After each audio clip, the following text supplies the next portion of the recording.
Hello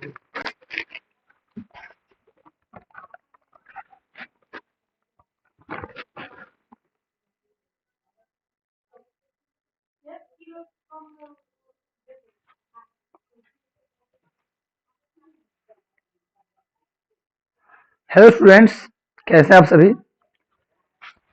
हम लोग हर दिन 50 क्वेश्चन का डिस्कशन लेकर आपके सामने आते हैं। फिर से आज हम लोग 50 क्वेश्चन का डिस्कशन आपके सामने करेंगे। ध्यान से डिस्कशन को देखिएगा और लिखते चलिएगा, क्योंकि अगर आप लिखेंगे तो रिवीजन कर पाएंगे, और पेन और कॉपी लेकर ही आप डिस्कशन को देखें। ठीक है, तो अच्छे प्रश्नों के साथ हर दिन शाम 4 सवा 4 तक हम लाइव आएंगे आपके सामने। आप भी मेहनत कीजिए, मैं भी मेहनत करूंगा। बस हमारी कोशिश है कि आप सफल हो जाएं, आपका प्री किसी हाल में न रुके। फिर इसी प्रकार मेंस की भी सीरीज हम लोग लाएंगे, लगातार आपके लिए काम होता रहेगा। लेकिन हमारी कोशिश तभी कामयाब होगी जब आप चाहेंगे, और आपको चाहने का मतलब ये है कि आप एक अलग कॉपी बनाइए डिस्कशन का। उसमें जो भी एक्स्ट्रा बातें मैं बोलता हूँ वो बात आप नोट करते जाइए, लिखते जाइए, और बार बार उसका रिवीजन करते जाइए, ताकि आपका ये 50 क्वेश्चन तो याद हो ही जाए, साथ में डिस्कशन में जो बात बताऊं वो भी आपको याद हो जाए। क्योंकि एक क्वेश्चन से कम 3 या 4 क्वेश्चन निकलता है, तो 50 क्वेश्चन का मतलब आप 200 प्रश्न मिनिमम आप मान के चलिए, नहीं तो 300 प्रश्न। तो मेरी आपसे दरख्वास्त है कि खूब मेहनत कीजिए, रात दिन एक कीजिए, और समय का वेट मत कीजिए कि कब कैलेंडर जारी होगा, बीपीएससी का डेट अनाउंस होगा। जो भी इसके चक्कर में होते हैं जनरली वो फेल करते हैं। तो हम जो लोग डेट का वेट नहीं करते बल्कि अपनी क्वालिटी को इम्प्रूव करते हैं, फाइनली सिलेक्शन उनका होता है। तो खूब मेहनत कीजिए, लगातार प्री के लिए हम लोग काम कर रहे हैं, फिर इस तरह मेंस के लिए भी काम होगा। बस लगातार जुड़े रहें, काम करते रहें। सेशन को अधिकतम शेयर भी कर दें, सेशन को अधिकतम शेयर कर दें जहां जहां आपके चैनल्स हैं, टेलीग्राम, व्हाट्सएप, फेसबुक, हर जगह शेयर कर दें, ताकि अधिकतम लोगों तक इसका फायदा पहुंच जाए। चलिए तो लोग फर्स्ट क्वेश्चन देखते हैं। आज के सेशन का पहला सवाल, निम्नलिखित में युग्मों में से युग्मों पर विचार कीजिए। क्षेत्र किसके उत्पादन के लिए जाना जाता है? कौन सा क्षेत्र? एरिया दिया हुआ है, किन्नौर, मेवात, कोरोमंडल। पूछ रहा है कि कौन किसके उत्पादन के लिए जाना जाता है, किसके उत्पादन के लिए जाना जाता है ये पूरा क्षेत्र, ये आपसे पूछ रहा है। किन्नौर किस लिए जाना जाता है? सुपारी के लिए जाना जाता है। मेवात आम के लिए। कोरोमंडल सोयाबीन के लिए नहीं। देखिए, कोरोमंडल सोयाबीन के लिए नहीं जाना जाता, सोयाबीन के लिए जाना जाता है मालवा का पठार, प्लेटी ऑफ मालवा। मालवा का जो पठार है वो सोयाबीन के लिए जाना जाता है। क्लियर है? ऐसे मालवा के पठार को सोयाबीन का पठार कहते भी हैं। मालवा के पठार को सोयाबीन का पठार भी कहा जाता है। मालवा के पठार को सोयाबीन का पठार भी कहा जाता है। क्लियर है? इसलिए मालवा का पठार जो मध्य प्रदेश, उसके बाद गुजरात और राजस्थान में फैला हुआ है, वहां सोयाबीन की खेती होती है। मेवात आम के लिए प्रसिद्ध नहीं है, मेवात हरियाणा में है, ये आम के लिए नहीं प्रसिद्ध है। याद रखिएगा, ये आम के लिए नहीं जाना जाता है। मेवात हरियाणा में, हरियाणा में जनरली आम की खेती नहीं होती। सुपारी के लिए किन्नौर नहीं जाना जाता, सुपारी की खेती नॉर्थ ईस्ट में होता है। किन्नौर हिमाचल प्रदेश का एक जगह है, यहाँ सुपारी नहीं होता। तो तीनों मैचिंग गलत है, इसका सही उत्तर हो जाएगा डी, इनमें से कोई नहीं। क्लियर है? नोट कर लिया होगा आप लोगों ने। सोयाबीन के पठार किसको बोलते हैं? मालवा के पठार को। मध्य प्रदेश में सबसे अधिक सोयाबीन होता है। क्लियर है? आगे बढ़ते हैं हम लोग, नेक्स्ट प्रश्न को देखते हैं। अगला प्रश्न आपकी स्क्रीन पे ये रहा। यदि आप हिमालय से होकर यात्रा करते हैं तो आपको वहां निम्नलिखित में से किस पौधे के प्राकृतिक रूप में उगते हुए देखने की संभावना है? समझिएगा ध्यान से, बड़े अच्छा प्रश्न है। यदि आप हिमालय में यात्रा कर रहे हैं, हिमालय पर्वत में यात्रा कर रहे हैं, तो इनमें से कौन सा पौधा आपको नेचुरली मिलेगा, प्राकृतिक रूप से? Naturally found in Himalaya region when you travel in Himalaya. जब आप हिमालय में यात्रा करते हैं तो इनमें से कौन सा पौधा देखने को आपको मिलेगा?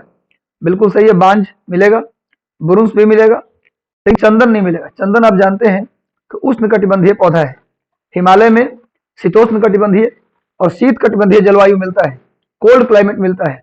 और बांज और बुरुंस तो वहां मिलेगा, बांज, बुरुंस, और भी कई पौधे मिलेंगे जैसे देवदार, बांज, बुरुंस, देवदार। इसके अलावा और भी कई पौधे हैं, लेकिन चंदन जो है ये मिलता है दक्षिण भारत में, कर्नाटक में। भारत में सबसे ज्यादा चंदन कहाँ होता है भाई? तो कर्नाटक में। आपने सुना होगा नाम वीरप्पन का, चंदन तस्कर वीरप्पन। वीरप्पन वहीं का रहने वाला था, चंदन के तस्करी के लिए जाना जाता था। अभी हाल ही में एक मूवी भी आई है, एक मूवी आई है साउथ की, क्लियर है? साउथ की मूवी भी इसी चंदन के व्यापार पर बनी हुई है, तो आपने देखा होगा हाल ही में। तो चंदन जो है कर्नाटक में है, बांज और ब्रूंस हिमालय में मिलता है। इसका सही उत्तर क्या होगा? 1 और 2। इसका सही उत्तर होगा 1 और 2, and A is the right answer. ये क्या होगा? सही उत्तर होगा। तो दूसरा का ए नोट कर लीजिए। निम्नलिखित नदियों पर विचार कीजिए। इन नदियों पर विचार कीजिए, बराक, लोहित और सुबनसिरी। मैं बता दूं, ये तीनों नदियां ब्रह्मपुत्र की ट्रिब्यूटरी हैं। ये तीनों नदियां ब्रह्मपुत्र नदी की सहायक नदी है। बराक भी ब्रह्मपुत्र में मिलती है, लोहित भी ब्रह्मपुत्र में मिलती है, और सुबनसिरी भी ब्रह्मपुत्र में मिलती है। तो क्वेश्चन पूछ रहा है आपसे, इनमें से कौन सी नदी जो है अरुणाचल प्रदेश से होकर बहती है? कौन सी नदी अरुणाचल प्रदेश से होकर बहती है? तो बराक नदी अरुणाचल प्रदेश से होकर नहीं बहती, बाकी लोहित और सुबनसिरी ये दोनों अरुणाचल प्रदेश से होकर बहती है। बराक नदी केवल अरुणाचल प्रदेश से नहीं बहती, ये मणिपुर से होकर आती है और सीधा मिल जाती है असम में आकर, किससे? ये मिल जाती है किससे? ब्रह्मपुत्र से। तो बराक नदी अरुणाचल में नहीं जाती, बाकी लोहित और सुबनसिरी, लोहित, सुबनसिरी, दिबांग, धनसिरी, ये सारी नदियां सुबनसिरी, धनसिरी, लोहित, दिबांग ये सब अरुणाचल प्रदेश में जाती है, लेकिन बराक नहीं जाती। क्लियर है? तो इसका सही उत्तर हो जाएगा 2 और 3, यानी B is the right answer. इसका सही उत्तर होगा बी। मैं बता दूं कि ब्रह्मपुत्र नदी तिब्बत में राक्षस ताल झील से निकलती है। ब्रह्मपुत्र नदी तिब्बत में राक्षस ताल झील से निकलती है। तिब्बत में ब्रह्मपुत्र को सांगपो या यारलुंग जांगबो के नाम से जानते हैं। तिब्बत में ब्रह्मपुत्र को सांगपो या यारलुंग जांगबो नदी के नाम से जाना जाता है। क्लियर है? यारलुंग जांगबो या सांगपो का मतलब होता है पवित्र नदी। ब्रह्मपुत्र नदी को तिब्बत के लोग बहुत पवित्र मानते हैं, इसलिए उसका नाम पड़ गया। यानी सांगपो का मतलब ही होता है हॉली रिवर, पवित्र नदी। तो उसको लोग पवित्र नदी की संज्ञा देते हैं, इसलिए उसका वहां नाम है ब्रह्मपुत्र का ही नाम तिब्बत में सांगपो या यारलुंग जांगबो है। ब्रह्मपुत्र नदी को तिब्बत में यारलुंग जांगबो और सांगपो। अरुणाचल प्रदेश में ब्रह्मपुत्र को क्या कहा जाता है? अरुणाचल प्रदेश में ब्रह्मपुत्र को दिबांग कहा जाता है या दिहांग कहा जाता है। असम में ब्रह्मपुत्र नदी को ब्रह्मपुत्र बोला जाता है। अब ब्रह्मपुत्र नदी को बांग्लादेश में भी ब्रह्मपुत्र ही कहते हैं, लेकिन क्या है कि वहां एक नदी मिलती है ब्रह्मपुत्र में, तिब्बत में जाकर के, सॉरी बांग्लादेश में जाकर ब्रह्मपुत्र में एक नदी मिलती है जिसका नाम है तिस्ता नदी। तिस्ता नदी ब्रह्मपुत्र की ट्रिब्यूटरी है। तिस्ता नदी ब्रह्मपुत्र नदी की ट्रिब्यूटरी है, वो जाके बांग्लादेश में मिलती है। तिस्ता नदी निकलती है कहां से? तिस्ता नदी निकलती है सिक्किम में, जेमू ग्लेशियर है। तिस्ता नदी सिक्किम के जेमू ग्लेशियर से निकलती है और पश्चिम बंगाल होते हुए कहां आ जाती है? ये आ जाती है बांग्लादेश में। और बांग्लादेश में जहां पर मिलती है ब्रह्मपुत्र से तिस्ता, वहीं से ब्रह्मपुत्र का नाम जमुना हो जाता है। यानी बांग्लादेश में ब्रह्मपुत्र को 2 नामों से जानते हैं। कौन कौन? ब्रह्मपुत्र और जमुना। असम में भी ब्रह्मपुत्र को ब्रह्मपुत्र बोलते हैं, अरुणाचल प्रदेश में दिहांग और तिब्बत में सांगपो या यारलुंग जांगबो के नाम से जानते हैं। क्लियर है? ब्रह्मपुत्र नदी पर ही दुनिया का सबसे बड़ा नदी द्वीप, ब्रह्मपुत्र नदी पर ही दुनिया का सबसे बड़ा रिवर आइलैंड नदी द्वीप माजुली स्थित है। माजुली, असम में एक द्वीप है माजुली, ये दुनिया का सबसे बड़ा नदी द्वीप है जो ब्रह्मपुत्र नदी में है। और मैं बता दूं कि माजुली भारत का पहला द्वीपीय जिला है। Majuli is first island district of India. Majuli Bharat का पहला द्वीपीय जिला है। भारत में द्वीप के फॉर्म में एक ही जिला है, उसका नाम है माजुली। माजुली भारत का पहला द्वीपीय जिला है। और मैं बता दूं आपको कि सबसे ज्यादा नदी द्वीप ब्रह्मपुत्र नदी, दुनिया में सबसे बड़ा नदी द्वीप ब्रह्मपुत्र बनाती है। और दुनिया में सबसे अधिक संख्या में भी नदी द्वीप का निर्माण कौन करती है? ब्रह्मपुत्र। क्योंकि ब्रह्मपुत्र नदी जहां से मुड़ती है समकोण पर मुड़ती है, 90 डिग्री पर मुड़ती है, इसलिए जहां मुड़ती है वहीं पर मिट्टी का जमाव कर देती है। क्लियर है? इसलिए सबसे ज्यादा नदी द्वीप का निर्माण भी ब्रह्मपुत्र ही करती है। चलिए, काफी हम लोग जान गए ब्रह्मपुत्र के विषय में, और समय आएगा तो बताते रहेंगे। और जितनी बात बताता हूँ वीडियो को रिपीट करके जैसे भी उस सब चीजों को नोट करते जाइएगा, काफी फायदा मिलने वाला है। भारत में अपक्षय, अपक्षय का मतलब होता है डेनुडेशन। भारत में अपक्षय समस्या निम्नलिखित में से किससे संबंधित है? अपक्षय की जो समस्या है भारत में वो किससे संबंधित है? पहला ऑप्शन दिया है वेदिका कृषि, दूसरा दिया है वनोन्मूलन, और तीसरा ऑप्शन दिया उष्णकटिबंधीय जलवायु। इनमें से कौन सा ऐसा कारक है, कौन से ऐसे फैक्टर्स हैं जिसके कारण अपक्षय होता है? अपक्षय का मतलब एक तरह से कटाव ही होता है। अपक्षय का मतलब कटाव अंग्रेजी में डेनुडेशन कहते हैं। इसके किसके कारण होता है? ये बेजगा कृषि के कारण, वनोन्मूलन के कारण, उष्णकटिबंधीय जलवायु के कारण। क्यों ऐसा होता है, ये प्रश्न पूछ रहा है। ठीक है, तो इसका सही उत्तर होगा केवल वनोन्मूलन। बेजगा कृषि का मतलब होता है सीढ़ीनुमा कृषि, टेरेस फार्मिंग। बेजगा कृषि का अंग्रेजी होता है टेरेस फार्मिंग। उष्णकटिबंधीय जलवायु का मतलब होता है ट्रॉपिकल क्लाइमेट। तो ट्रॉपिकल क्लाइमेट किसी भी स्थान के कटाव से उसका कोई मतलब नहीं है। ऐसा नहीं कि उष्णकटिबंधीय जलवायु में सब कुछ कटता रहता है अपने आप, ऐसा नहीं है। ऐसा है क्या कि उष्णकटिबंधीय जलवायु है, ट्रॉपिकल क्लाइमेट है, तो अपने आप कटता छटता रहेगा? अपक्षय का मतलब एक तरह से कटाव ही होता है। इरोजन का एक पार्ट है अपक्षय, इरोजन यानी अपर्दन का एक पार्ट है अपक्षय। तो बेजिका कृषि टेरेस फार्मिंग तो किया ही जाता है अपर्दन को, इरोजन को, डेनुडेशन को कम करने के लिए, डेनुडेशन को और वेदरिंग को और इरोजन को, इन सबको कम करने के लिए सीढ़ीनुमा खेती बनाया जाता है पहाड़ों में, ताकि कटाव कम हो। ये तो बिल्कुल नहीं जिम्मेवार है, ये तो इससे बचाने के लिए किया जाता है। उष्णकटिबंधीय जलवायु ये कोई कारण नहीं है। हाँ, पेड़ों का विनाश करना, अगर आप जंगल का विनाश कर देते हैं तो अपक्षय अधिक होगा, कटाव मिट्टी का अधिक होगा। तो इसका केवल 2 आंसर होगा, यानी कि 4 नंबर क्वेश्चन का सही उत्तर क्या होगा? केवल 2, केवल 2 होगा। चलिए समझते चलते हैं, आगे बढ़ते हैं हम लोग। निम्नलिखित में से कौन सी नदी घाटी में मृदा अपर्दन की समस्या है? मृदा का मतलब मिट्टी। पूछ रहा है in which river has maximum problem of soil erosion. कौन सा ऐसा एरिया है जो सॉइल, कौन सी ऐसी नदी घाटी है जो सॉइल इरोजन, मिट्टी के कटाव के लिए जाना जाता है? तो आपको मैंने कल का डिस्कशन आपने देखा होगा, उसमें मैंने बताया था कि चंबल नदी, चंबल नदी भारत में सबसे ज्यादा कटाव के लिए जानी जाती है। कटाव को अंग्रेजी में बोलते हैं इरोजन, कटाव को, अपर्दन को अंग्रेजी में इरोजन कहा जाता है। इनमें से जो नदी दिया है चंबल और नर्मदा, इनमें सबसे ज्यादा नदी, कौन सी नदी कटाव करती है? ये करती है चंबल नदी। और मैं आपको बता दूं बहुत अच्छी बात कि जो अपर्दन है ना, इरोजन है, वो 2 प्रकार का होता है। एक होता है गुल्ली इरोजन, एक होता है सीट इरोजन। गुल्ली इरोजन का मतलब होता है गड्ढा करके ऐसा कटाव, जिसे आपने देखा हो कभी गली में बारिश हुआ तो गली के बीच से पानी गुजर रही थी, तो एक बहुत बड़ा गड्ढा टाइप का बन जाता है, बीच बीच में नाली नाली टाइप का बन जाता है बारिश के बाद। आपने देखा होगा ऐसा। और कभी कभी क्या देखा होगा कि पूरा का पूरा परत, एक पूरा सीट निकल के चला गया है, कहीं गड्ढा नहीं हुआ, प्लेन का प्लेन ही रह गया, पर एक परत पूरा चला गया, तो उसको बोलते हैं सीट इरोजन या चादरी अपर्दन। और जब गड्ढा गड्ढा करके कटाव हो, जब पानी के द्वारा गड्ढा गड्ढा करके कटाव हो, तो उसे बोलते हैं गुल्ली इरोजन। तो चंबल नदी में जो समस्या है ना, मृदा अपर्दन का, मिट्टी के कटाव का, सॉइल इरोजन का, जो सबसे बड़ी समस्या चंबल में है वो गुल्ली इरोजन का है, नोट कर लीजिएगा। माने चंबल नदी में जो होता है कटाव, वो होता है अवनालिका अपर्दन। गुल्ली इरोजन को अंग्रेजी में बोलते हैं, गुल्ली इरोजन को हिंदी में बोलते हैं अवनालिका अपर्दन, अंग्रेजी में बोलते हैं गुल्ली इरोजन, GULLY, यानी हिंदी में बोलते हैं अवनालिका अपर्दन। तो पूछा जाए कि भारत में सबसे ज्यादा मिट्टी का अपर्दन कहाँ होता है, तो चंबल नदी में। और चंबल नदी में भी कौन सा इरोजन होता है, तो गुल्ली इरोजन, अवनालिका अपर्दन यहाँ ज्यादा होता है। क्लियर है? तो चंबल नदी सबसे ज्यादा कटाव करती है। अगर चंबल के विषय में बताऊं तो मैं बता दूं कि चंबल नदी भारत की एकमात्र ऐसी नदी है, चंबल नदी, चंबल रिवर भारत की एकमात्र ऐसी नदी है जहां नेचुरली घड़ियाल मिलता है। घड़ियाल, आप जानते हैं मगरमच्छ की एक प्रजाति होती है, मगरमच्छ की एक प्रजाति है घड़ियाल। आपने सुना होगा मगरमच्छ की 3 प्रजाति होती है, उनमें से एक प्रजाति है घड़ियाल। तो नेचुरली कहीं से लाया नहीं गया है, चंबल नदी में प्राकृतिक रूप से घड़ियाल मिलता है। क्लियर है?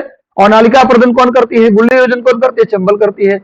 2 पॉइंट हो गया। तीसरा पॉइंट, इस पर 4 डैम है, Gandhi Sagar dam, Jawahar Sagar dam, Rana Pratap Sagar dam और कोटा बैराज। आप जानते होंगे चंबल नदी के बारे में। चंबल नदी इस तरह से कटाव करती है कि पूरा जमीन, आसपास की जो जमीन है वो उबड़ खाबड़ हो जाती है। चंबल नदी इस प्रकार से कटाव करती है कि आसपास की जमीन उबड़ खाबड़ हो जाती है। इसी उबड़ खाबड़ जमीन को हम लोग बीहड़ कहते हैं, जहां चंबल के डकैत रहा करते थे। बीहड़ अंग्रेजी में बोलते हैं bad land topography, bad land topography. बीहड़ का निर्माण कौन सी नदी करती है इंडिया में? चंबल करती है। चंबल नदी निकलती है मध्य प्रदेश के महू डिस्ट्रिक्ट के जनापाओं की पहाड़ी से, और ये मध्य प्रदेश से होते हुए राजस्थान में जाती है, और राजस्थान के बाद उत्तर प्रदेश में जाकर ये इटावा के पास यमुना में मिल जाती है। यानी चंबल नदी 3 राज्यों से गुजरती है और ये यमुना नदी की ट्रिब्यूटरी है, यमुना नदी की सहायक नदी है। ये यमुना में कहा मिलती है? इटावा के पास। नर्मदा की बात करें तो नर्मदा अमरकंटक से निकलती है, इसके किनारे जबलपुर और बड़ोदरा, जबलपुर और बड़ोदरा सिटी नर्मदा नदी के किनारे है। नर्मदा नदी पर धुआंधार वाटरफॉल है, धुआंधार और कपिलधारा, धुआंधार और कपिलधारा जलप्रपात कहाँ है? नर्मदा नदी पर जबलपुर के पास भेड़ा घाट है। इसी नदी के किनारे जबलपुर के पास भेड़ा घाट है, जहां व्हाइट मार्बल सफेद संगमरमर मिलता है। नर्मदा नदी, ताप्ती नदी और दामोदर नदी 3 ऐसी नदियां हैं, नर्मदा, ताप्ती और दामोदर, ये 3 ऐसी नदियां हैं जो ब्लॉक माउंटेन के बीच से बहती है, यानी भ्रंश घाटी से होकर बहती है, यानी कि रिफ्ट वैली से होकर बहती है। वो कौन सी नदी है? नर्मदा, ताप्ती और दामोदर। क्लियर है? इसका सही उत्तर क्या होगा? सबसे ज्यादा मिट्टी का कटाव कौन करती है? चंबल। देखो मेरी कोशिश है कि आपको यहीं पर सब कुछ याद करवा दूं।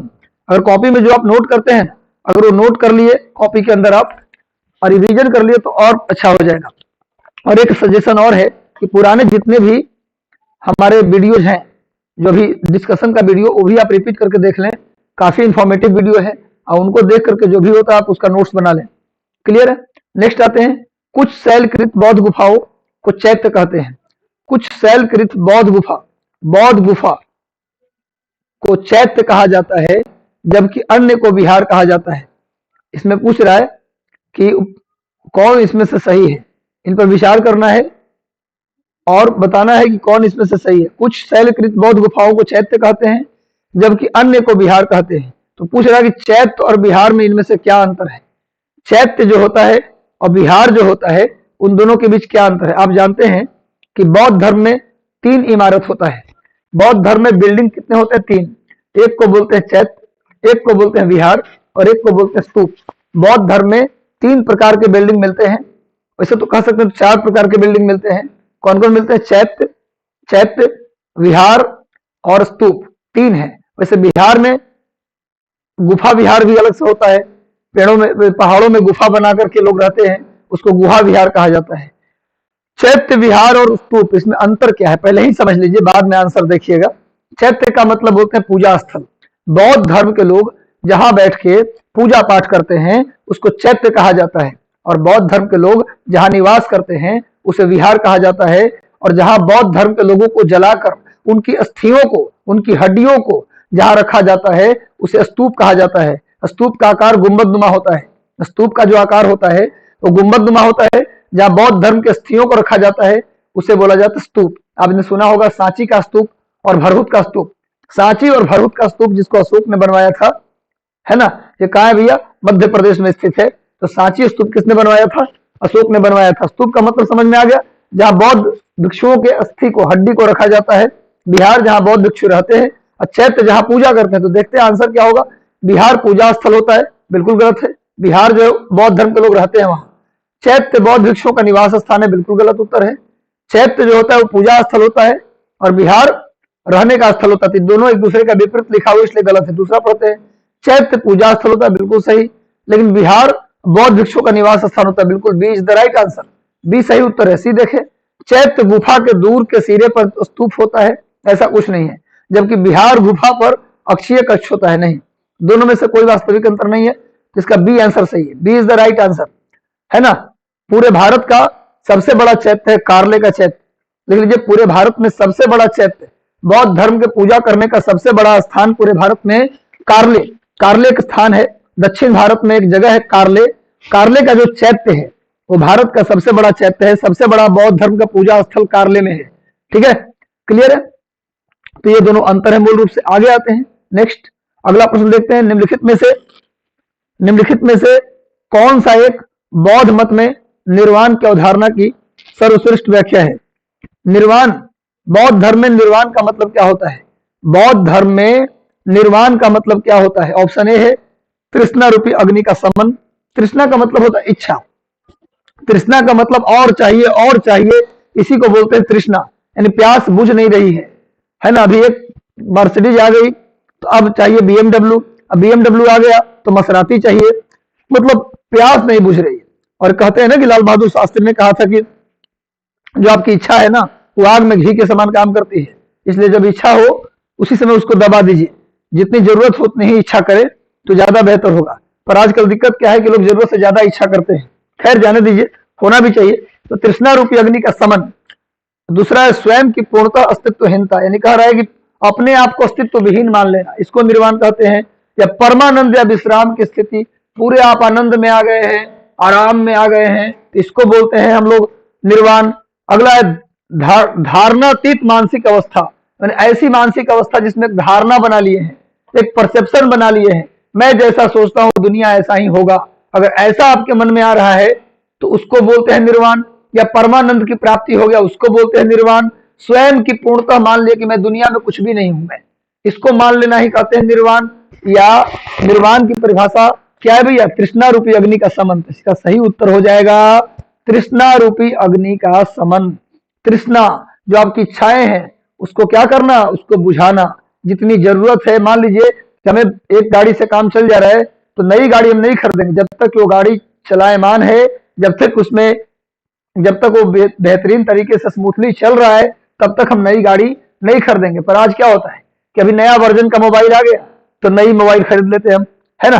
तो बुद्ध कह रहे थे कि भाई अपनी तृष्णा रूपी अग्नि का समन कर दीजिए, उसी को निर्वाण कहते हैं। लेकिन इसमें एक टर्म आता है महापरिनिर्वाण। निर्वाण से अलग एक टर्म आता है बौद्ध धर्म में, महापरिनिर्वाण।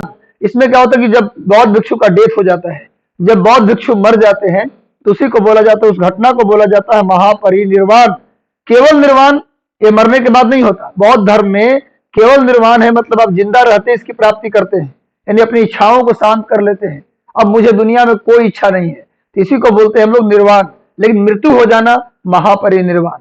लेकिन अगर आप जैन धर्म में चलोगे, अगर जैन धर्म में आओगे तो वहां निर्वाण का मतलब होता है मोक्ष की प्राप्ति, यानी मरने के बाद ही तो मोक्ष की प्राप्ति होगी, यानी मृत्यु के बाद मोक्ष की प्राप्ति को ही वहां निर्वाण कहा जाता है। यानी यहाँ निर्वाण जिंदा रहते और जैन धर्म में निर्वाण मरने के बाद। समझ में आ रहा है बात? तो निर्वाण दोनों में अंतर है, इसलिए ध्यान रखिएगा प्रश्न किसका पूछा है। चूंकि पूछा है बौद्ध मत का, जैन मत का पूछता तो इसका आंसर कुछ और होता, लेकिन चूंकि पूछा है बौद्ध मत में, इसका आंसर हो जाएगा तृष्णा रूपी इच्छा का शमन। बौद्ध धर्म के संस्थापक महात्मा बुद्ध माने जाते हैं। इनके बचपन का नाम सिद्धार्थ था, पिता का नाम सुद्योधन, माता का नाम महामाया, पत्नी का नाम यशोधरा, बेटे का नाम राहुल। महात्मा बुद्ध का जन्म नेपाल के लुम्बिनी नामक वन में हुआ था। महात्मा बुद्ध का जन्म लुम्बिनी वन में हुआ था। इस महात्मा बुद्ध का जन्म लुम्बिनी में हुआ था, इस बात की जानकारी अशोक के एकमात्र अभिलेख देता है, उसका नाम है रूमिनदेय अभिलेख। रूमिनदेय अभिलेख से पता चलता है कि बुद्ध का जन्म लुम्बिनी में हुआ था, वरना और कोई सोर्स नहीं जो बताए कि बुद्ध का जन्म लुम्बिनी में हुआ था। ये बताने वाला एकमात्र सोर्स कौन है? तो है रूमिनदेय अभिलेख नेपाल में ही, लुम्बिनी से कुछ किलोमीटर दूर। क्लियर है? इन सब बातों को आप याद रखिएगा। नेक्स्ट आते हैं अगले प्रश्न पर बढ़ते हैं। और सारी बातों को नोट भी करना है, नोट डाउन जरूर करते चलेंगे। आप पुराने वीडियोज को रिपीट करके देखेंगे जरूर अगर नहीं देखे हैं तो। और अगर सेशन अच्छा है तो आप लगातार इससे जुड़े रहें और मैक्सिमम लोगों को शेयर भी करते रहें। और कुछ विशेष सुझाव चाहिए तो सुझाव भी आप जरूर दें।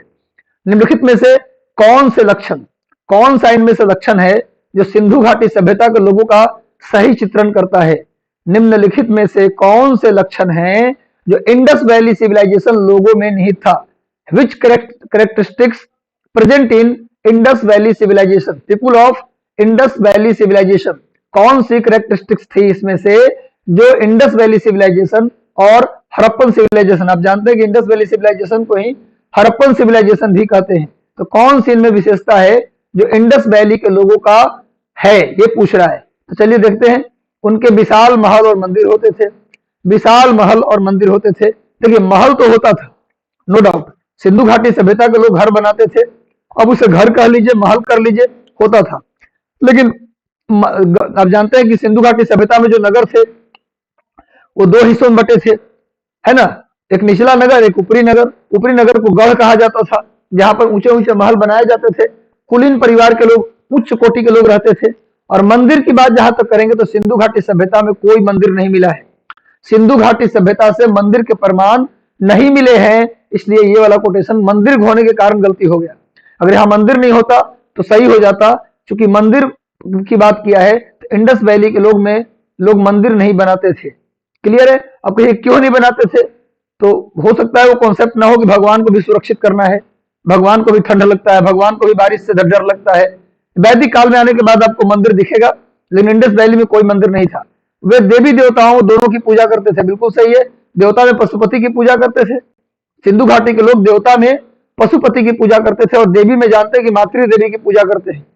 अभी एक मोहनजोदड़ो से एक मूर्ति मिली थी, एक नारी की मूर्ति मिली है जिसके पेट से पेड़ निकल रहा है, जिसके पेट से पेड़ निकल रहा है, शायद उसे मातृ देवी कहा गया।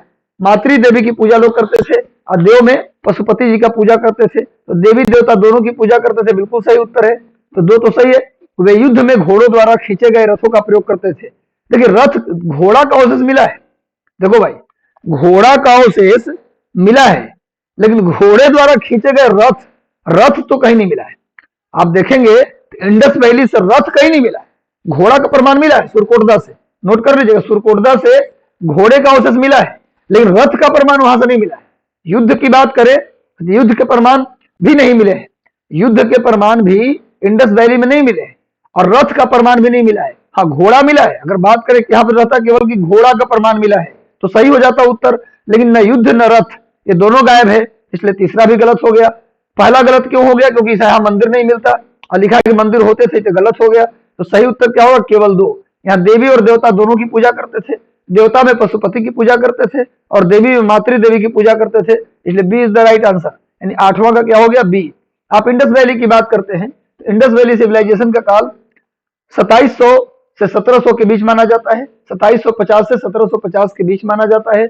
और इंडस वैली सिविलाइजेशन जो था वो अर्बन सिविलाइजेशन था, नगरीय सभ्यता थी, है ना।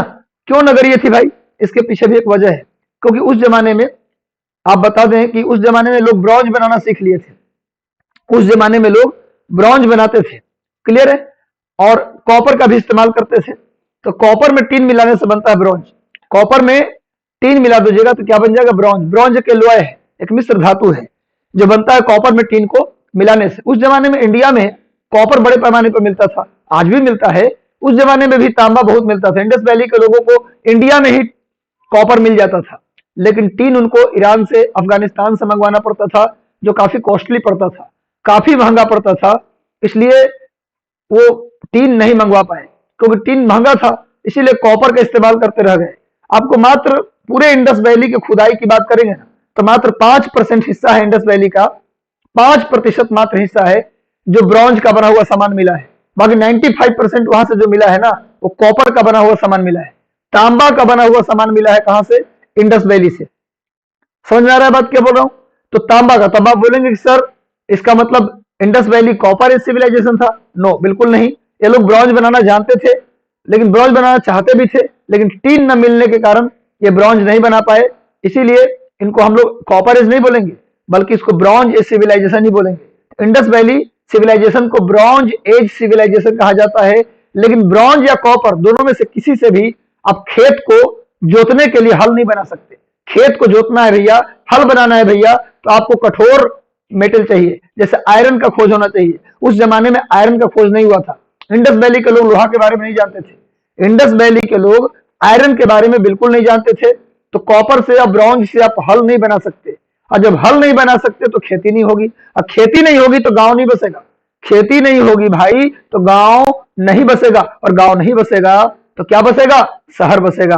यानी कि इंडस वैली सिविलाइजेशन जो भारत की पहली सभ्यता थी, फर्स्ट सिविलाइजेशन थी, वो क्या थी? अर्बन सिविलाइजेशन थी। याद रखिएगा, क्यों अर्बन थी? क्योंकि हल नहीं बनाते थे, इसलिए खेती नहीं होती थी, इसलिए गांव नहीं बसा, इसलिए क्या बनेगा? Urban civilisation. और इसे क्या बोलेंगे? ब्रॉन्ज एज सिविलाइजेशन, है ना। आज भी अगर देखें तो भारत में टीन जो है ना केवल छत्तीसगढ़ में मिलता है। अगर टीन की बात करोगे तो टीन इंडिया में कहीं नहीं मिलता। 99.99% टीन इंडिया में छत्तीसगढ़ के बस्तर के पठार पर मिलता है। छत्तीसगढ़ में बस्तर के पठार पर ही केवल टीन मिलता है। इन टीन के मामले में छत्तीसगढ़ का एकाधिकार है, मोनोपोली है, केवल टीन छत्तीसगढ़ में मिलता है, ध्यान रखिएगा।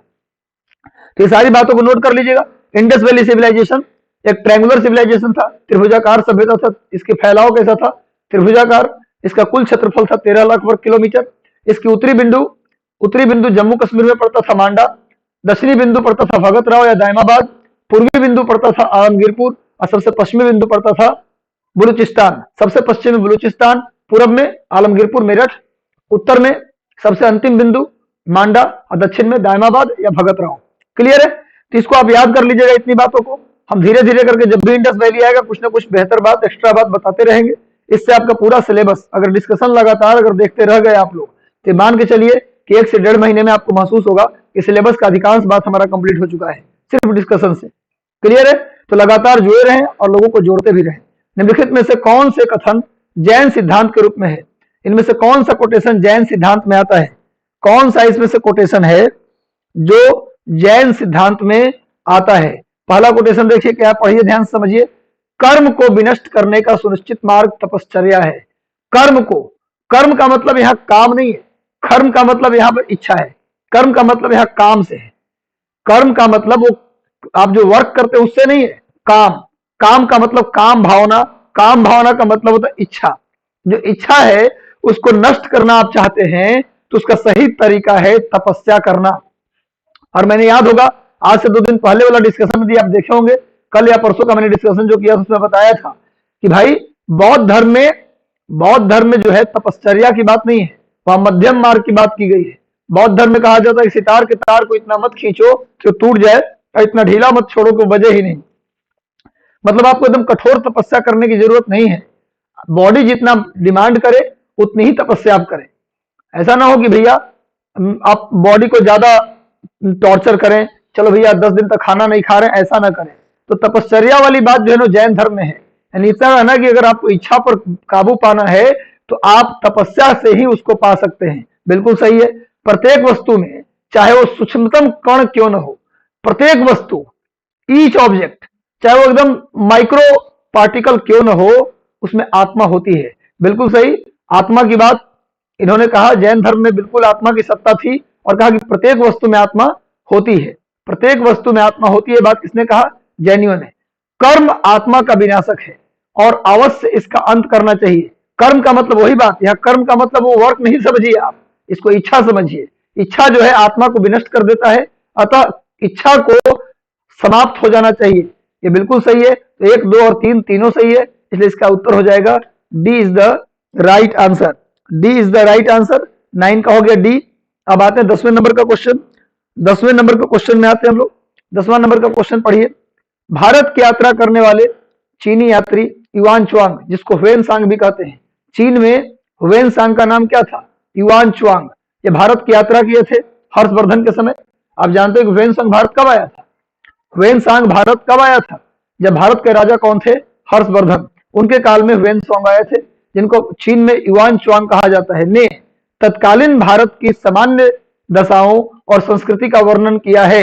इस संदर्भ में निम्नलिखित में से कौन सा कथन सही है? नीचे कुछ कोटेशन दिया है जिसमें ह्वेन सांग ने अपनी यात्रा के दौरान व्याख्या किया था। उसने जो यात्रा किया, दक्षिण भारत की यात्रा भी किया था ह्वेन सांग, साउथ की यात्रा भी किया था और उत्तर भारत में कन्नौज आया था ये हर्षवर्धन के दरबार में। और मैं बता दूं कि ये पूरे भारत को घूमकर भारत की दिशाओं और संस्कृतियों का वर्णन किया था। कौन सी किताब में? इनकी एक किताब भी थी सी यू की, ह्वेन सांग की पुस्तक थी जिसका नाम था सी यू की। ह्वेन सांग ने किताब लिखा जिसका नाम था सी यू की, उसमें इसने भारत की संस्कृति का वर्णन किया है। तो क्वेश्चन पूछ रहा है कि इनमें से कौन सी बात उसके कथन में नहीं था? तो कौन सी बात उसके कथन में था? सही है, ये पूछ रहा है। तो सड़क और नदी मार्ग लूट मार से पूरी तरह सुरक्षित थे। बिल्कुल। सड़क और नदी मार्ग, पहले तो सड़क से बहुत कम ही यात्रा होती थी, नदी मार्ग से ज्यादा होती थी। तो बिल्कुल उसने सही कहा। इसने ह्वेन सांग ने वर्णन में कहा था कि भारत में जो नदी मार्ग और सड़क हैं वो पूरी तरह से लूट मार से सुरक्षित थे। लूटपाट उस जमाने में नहीं होती थी। जब भारत के राजा हर्षवर्धन थे उस समय लूटपाट से सुरक्षित थे, नदी मार्ग और सड़क मार्ग दोनों। सही है। जहां तक अपराधों के लिए दंड का प्रश्न है, अग्नि, जल और विष द्वारा सत्य की परीक्षा किया जाना ही किसी व्यक्ति की निर्दोषता अथवा दोष के निर्णय के साधन थे। उस जमाने में कौन व्यक्ति दोषी है? और कोई व्यक्ति ने अपराध किया है, दोषी है, तो अग्नि के सामने उसे शपथ दिलवाना पड़ता था कि तुमने बताओ जुर्म किया कि नहीं। जल, या उसको जहर भी पिलाया जाता था। अगर तुम जहर पी लो भैया, अगर जहर पी के भी बच गए इसका मतलब तुम सच बोल रहे थे, और जहर पी के मर गए इसका मतलब तुम झूठ बोल रहे थे। तो ये सब तरीका ठीक नहीं था। अब भाई कोई जहर पिएगा, सत्यवादी आदमी से भी जहर पिला दीजिएगा तो जहर है, उसका तो बायोलॉजिकल इफेक्ट होगा। पर उस समय कहते थे कि आग में चलो, आग में अगर तुम चल गए और तुम जले नहीं तो समझ लो कि तुम दोषी नहीं हो। पानी पे ऊपर चलो, पानी में अगर डूब गए तो तुम दोषी हो, और विष पी लिए जिंदा नहीं बचे तो तुम दोषी हो। और जब हाल है भाई, आग में चलेंगे तो जलेंगे ही, चाहे हम गुनाह करें चाहे ना करें, उसके क्या मतलब है। लेकिन क्या करिएगा, प्राचीन काल में अग्नि, जल और विष, इसके द्वारा सत्य की परीक्षा किया जाता था कि कौन अपराधी है कौन अपराधी नहीं है। बिल्कुल दूसरा विषय है। तीसरा, ये बात मैं चर्चा नहीं कर रहा हूं, वेलसांग ने अपनी पुस्तक सी यू की में ये चर्चा किया था। व्यापारियों और नौघाटों, नावों पर शुल्क देना पड़ता था। व्यापारियों को नौघाट और नाव, जब व्यापारी नाव से यात्रा करते थे तो वहां उनको क्या देना पड़ता था, अलग से कुछ पैसे चुकाने पड़ते थे। तीनों बात वेलसांग ने अपनी पुस्तक में चर्चा की है। वेलसांग किसके दरबार में आए थे, ये हर्षवर्धन के दरबार में आए थे। हर्षवर्धन की दो राजधानी थी, एक था थानेश्वर और दूसरी राजधानी थी कन्नौज। हर्षवर्धन पुष्यभूति वंश का राजा था। उसकी दो राजधानियां, एक हरियाणा के कुरुक्षेत्र में थानेश्वर और दूसरा उत्तर प्रदेश के कन्नौज में। कन्नौज इत्र के लिए प्रसिद्ध है। कन्नौज जो शहर है वो इत्र के लिए प्रसिद्ध है, सेंट के लिए प्रसिद्ध है, याद रखिएगा।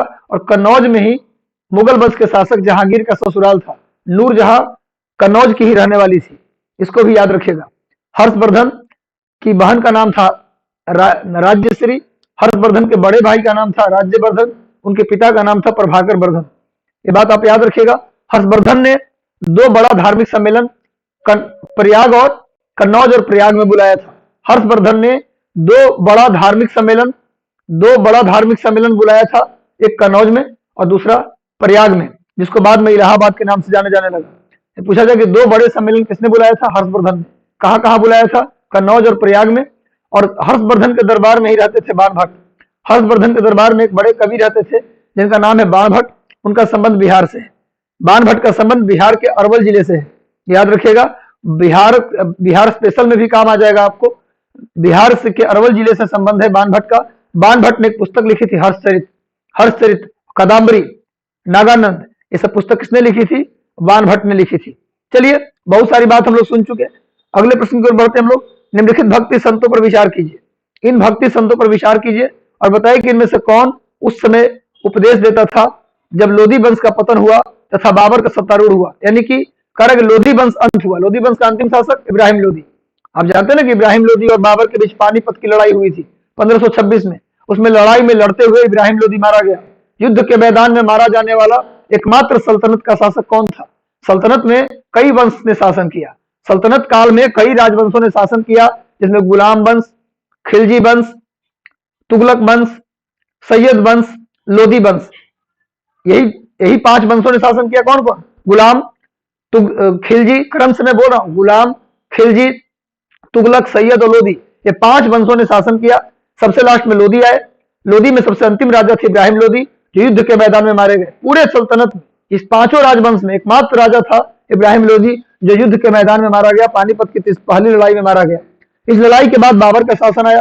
बोल रहा है कि जिस समय बाबर का शासन आया उस समय इनमें से कौन भक्ति संत थे जिन्होंने क्या किया, धर्म का प्रचार किया था, धर्म का प्रचार किया था। क्लियर है। तो उस समय कौन से संत थे, दादू दयाल थे, गुरु नानक थे या त्यागराज थे। कौन उपदेश देते थे जिस समय बाबर आया था सत्ता में, यानी इब्राहिम लोधी मारा गया। इब्राहिम लोधी और बाबर के बीच के समय में इनमें से कौन संत थे जो क्या किए थे, धर्म का प्रचार, भक्ति आंदोलन का प्रचार कर रहे थे।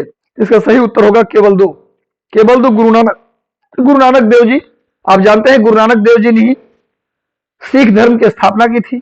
सिख धर्म की स्थापना की थी और ये क्या थे, सिख धर्म के पहले गुरु थे। सिख धर्म में टोटल कितने गुरु हैं, 10 गुरु। पहले गुरु गुरु नानक, दूसरे गुरु गुरु अंगद, तीसरे गुरु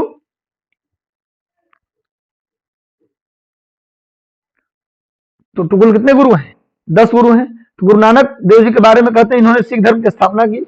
और क्या किया इन्होंने, पंजाबी भाषा में एक लिपि है गुरुमुखी लिपि, उसकी शुरुआत भी किसने किया था, गुरु नानक देव जी ने ही पंजाबी भाषा में लिपि की शुरुआत की थी, जिसका नाम था गुरुमुखी लिपि। और सुन लीजिए एक बात और,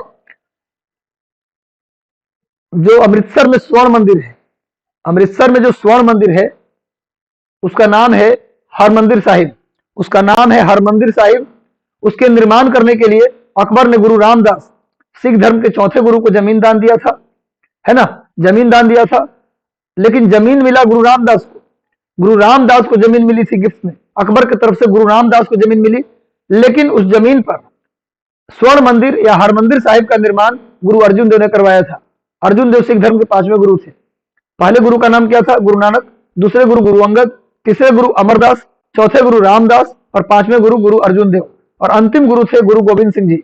अंतिम गुरु गुरु गोविंद सिंह जी थे, जिनका जन्म पटना के पटना साहिब में हुआ था। आप जानते हैं पटना साहिब गुरुद्वारा भी है, जिनका जन्म कहाँ हुआ था? सिख धर्म के 10 गुरु में से एक गुरु का जन्म पटना में भी हुआ था। याद रखिएगा आप लोग। एक चीज और जान जाइए कि जब भारत के राजा जहांगीर था तो उसके बेटे खुसरो को विद्रोह करने के लिए गुरु अर्जुन देव ने ही भड़काया था। इसी के दंड स्वरूप गुरु अर्जुन देव को जहांगीर ने मौत के घाट उतार दिया था। क्वेश्चन आता है किस गुरु को जहांगीर के शासनकाल में मौत के घाट उतारा गया? तो आंसर हो जाएगा अर्जुन देव। किस गुरु को औरंगजेब ने मार दिया था? ये सिख धर्म के 9वें गुरु थे गुरु तेग बहादुर। क्लियर है? तो मैक्सिमम गुरुओं को प्रताड़ित किया गया है। तो गुरु नानक देव जी के बारे में समझ गए। ये कब थे? बाबर के समय थे, जब लोधी वंश का पतन हुआ, बाबर की शुरुआत हुई। उसमें कौन भक्ति आंदोलन का प्रचार कर रहा था? तो गुरु नानक देव जी। नेक्स्ट आइए, निम्नलिखित राज्यों में किसका संबंध बुद्ध के जीवन से था? इनमें से किसका संबंध बुद्ध के जीवन, यानी बुद्ध ने कहाँ अपना समय बिताया? इनमें से कौन कौन से स्थान है जहां बुद्ध गए थे? तो गांधार बुद्ध कभी नहीं गए, अवंती भी बुद्ध कभी नहीं गए। अवंती जो है मध्य प्रदेश में है। आप जानते हैं कि उस जमाने में 16 महाजनपद थे, उस जमाने में 16 महाजनपद थे। आप जानते हैं कि बौद्ध धर्म के एक ग्रंथ है अंगुतर निकाय, बौद्ध धर्म में एक ग्रंथ है अंगुतर निकाय, और जैन धर्म में ग्रंथ है भगवती सूत्र। इन दोनों से जानकारी मिलती है कि प्राचीन काल में 16 बड़े राज्य थे, 16 बड़े लार्जेस्ट स्टेट थे, जिनको महाजनपद कहते थे। 16 महाजनपद में एक मध्य प्रदेश में था अवंती। अवंती 2 था, एक उत्तरी अवंती, एक दक्षिणी अवंती। उत्तरी अवंती की राजधानी उज्जैन और दक्षिणी अवंती की राजधानी माहिष्मती। उत्तरी अवंती की राजधानी उज्जैन और दक्षिणी अवंती की राजधानी माहिष्मती। इनका संबंध बुद्ध से नहीं रहा है, अवंती से बुद्ध का कोई संबंध नहीं रहा है। आगे आते गांधार। गांधार आप जानते हैं गांधार भी एक महाजनपद था जो वर्तमान में अफगानिस्तान में है। गांधार की राजधानी थी तक्षशिला। अफगानिस्तान पाकिस्तान की सीमा पर एक महाजनपद था जिसका नाम था गांधार। गांधार और गांधार की राजधानी थी तक्षशिला। ये वही तक्षशिला है जहां पर चाणक्य ने पढ़ाई भी की थी, वहीं पर पढ़ाया भी, और वहीं पर चंद्रगुप्त मौर्य ने भी शिक्षा धारण की। तक्षशिला दुनिया की पूरे विश्व का पहला विश्वविद्यालय था तक्षशिला, जो गांधार राज्य की राजधानी थी। गांधार कहीं रहने वाली थी गांधारी। महाभारत में एक पात्र थी गांधारी, धृतराष्ट्र की पत्नी गांधारी। अब देखोगे पट्टी बांधे हुए एक महिला का फोटो, जो अपनी आंख पर पट्टी बांध ली थी, वो गांधारी कहाँ की रहने वाली थी? गांधार की। तो ये दोनों से महात्मा बुद्ध का कोई संबंध नहीं था। इन दोनों से महात्मा बुद्ध का कोई संबंध नहीं था। कोसल के राजा प्रसेनजित थे। आपने सुना होगा कि कोसल के राजा जब प्रसेनजित थे, उस समय कोसल में एक डाकू का बहुत प्रकोप था। एक डाकू था जिसका बहुत बड़ा प्रकोप था, आसपास में तहलका मचा कर रखा था। वो ऐसा डाकू था जिसका कहना था कि जब तक 1000 उंगलियों की माला, 1000 उंगली की माला जब तक नहीं पहनेंगे तब तक हम चैन से नहीं बैठेंगे। और इसीलिए उसका नाम था अंगुली माल डाकू। आपने कहानी भी पढ़ा होगा 6-7 क्लास में, अंगुली माल डाकू की कहानी। उसने अंगुली की माला, जो भी जाता था जंगल में उसको पकड़कर अंगुली काट लेता था वो। तो महात्मा बुद्ध से शिकायत मिला, प्रसेनजित ने शिकायत किया कि देखिए महात्मा जी, एक डाकू है, बहुत परेशान करके रखा है, आप आ जाइए मेरे यहाँ, आप अगर चाहेंगे तो बदल सकता है, उसका जो डकैत वाली प्रवृत्ति वो चेंज हो सकता है। महात्मा बुद्ध जंगल में जाते हैं और जैसे सबको रोकता था अंगुली मार, वैसे इनको भी बोला ठहरो। तो महात्मा बुद्ध ने जवाब दिया, मैं तो ठहर गया, तुम कब ठहरोगे? जैसे पेड़ से काटा हुआ पत्ता को तुम जोड़ नहीं सकते, तो काटने का अधिकारी तुम नहीं हो। ऐसे में अंगुली माल को शिक्षा मिली कि हम जो कर रहे हैं वो गलत कर रहे हैं, और अंगुली माल महात्मा बुद्ध के उपदेशों को सुनकर अपने कार्यों को रोक दिया और इनका शिष्य बन गया। आप जानते हैं कि अभी जाइएगा उत्तर प्रदेश में कुशीनगर, उत्तर प्रदेश में कुशीनगर जहां महात्मा बुद्ध का मृत्यु हुआ था, वहां अंगुली माल डाकू का गुफा है। अंगुली माल डाकू का गुफा और कुशीनगर में महापरिनिर्वाण मंदिर है। आप जानते हैं महात्मा बुद्ध का मृत्यु यानी महापरिनिर्वाण कहाँ हुआ था? कुशीनगर में। कुशीनगर में हुआ था, है ना। कुशीनगर किसकी राजधानी थी? कुशीनगर मल गणराज्य की राजधानी थी। कुशीनगर पूछा जाए किसकी राजधानी? 16 महाजनपद में किसकी राजधानी थी? कुशीनगर। तो मल गणराज्य की राजधानी थी कुशीनगर, और कुशीनगर में महात्मा बुद्ध मरे। वहां आज क्या है? महापरिनिर्वाण मंदिर और अंगुली माल डाकू का गुफा है। तो कौशल से संबंध है महात्मा बुद्ध का। वहां गए थे, अंगुली माल को लेकर गए थे। एकमात्र वही विषय था जिसके कारण गए थे। अब मगध तो जान ही रहे, मगध बगल में ही, मगध सम्राट बिंबिसार, अजात शत्रु, इनसे संबंध तो इनका था ही। तो 3 और 4 दोनों सही होगा, इसके लिए इसका आंसर हो गया सी, 3 और 4। समझ में आ रहा है बात? 3 और 4। पूछा जाए कि बुद्ध के समय कौन कौन राजा थे, तो बोलना है भैया मगध के 2 राजा, बिंबिसार और उसका पुत्र अजात शत्रु, ये महात्मा बुद्ध के समय ही थे। कौशल के राजा प्रसेनजित, ये भी महात्मा बुद्ध के समय ही थे। कौशल के राजा प्रसेनजित, मगध के राजा बिंबिसार, अजात शत्रु, उस समय अवंती के राजा चंड प्रद्योत, ये सब महात्मा बुद्ध के समकालीन राजा थे। महात्मा बुद्ध जब थे तो उस समय राजा थे अवंती के राजा चंड प्रद्योत, कौशल के राजा प्रसेनजित, मगध के राजा बिंबिसार और अजात शत्रु, और लिच्छवी के राजा चेटक, ये सभी किसके समय थे? महात्मा बुद्ध के समय थे। ऐसे क्वेश्चन आता है। आगे बढ़ते हैं, नेक्स्ट प्रश्न की ओर बढ़ते हैं।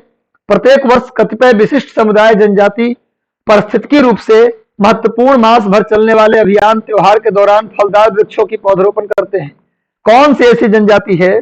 क्वेश्चन पूछ रहा है ये कौन सी ऐसी जनजाति है जो एक ऐसा त्योहार है जो उनके यहाँ पूरे महीने भर चलता है, और त्योहार के दौरान वो क्या लगाते हैं? फलदार पेड़, फल देने वाले वृक्ष और पौधा लगाते हैं।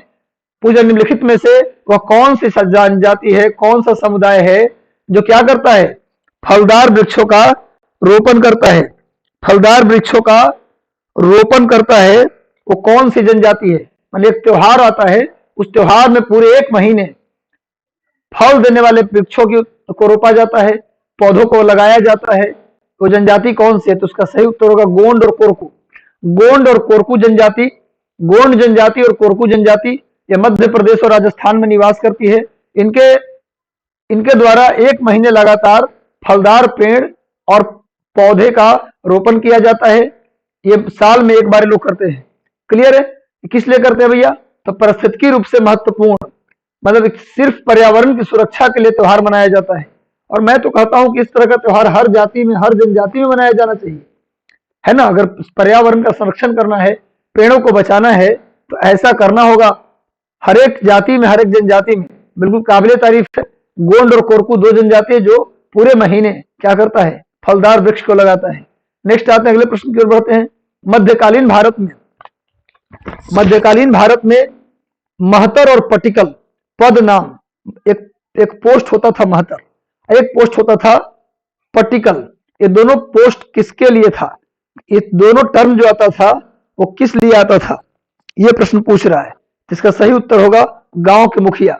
महतर और पटिकल ये शब्द आते थे ग्रामीण मुखिया के लिए। गांव में, आपको बता दूं कि मध्यकालीन भारत में गांव में क्या होता था? मुखिया का उस समय चुनाव होता था, चुना हुआ मुखिया होता था। ग्रामीण लोग आपस में मिलकर मुखिया का चुनाव करते थे। उस मुखिया को महतर या पटिकल के नाम से जाना जाता है। नेक्स्ट आते हैं अगले प्रश्न की ओर। लोकसभा में भारत के राष्ट्रपति द्वारा एंग्लो इंडियन समुदाय के कितने सदस्य को मनोनीत किया जाता है? प्रश्न को ध्यान से पढ़िएगा। देखिए, कभी कभी हम लोग भावना में आकर उत्तर देते हैं।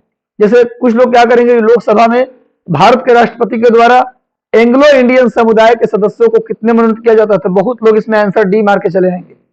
बहुत लोग क्या करेंगे, बहुत क्या 90% लोग इसमें डी लगा देंगे और बड़ी खुशी खुशी कहेंगे कि भैया मेरा उत्तर सही है। लेकिन आपको क्या पता है, संविधान संशोधन करके ये जो 2 एंग्लो इंडियन का राष्ट्रपति के द्वारा अपॉइंटमेंट होता था लोकसभा में एज ए MP, अब वो समाप्त कर दिया गया है।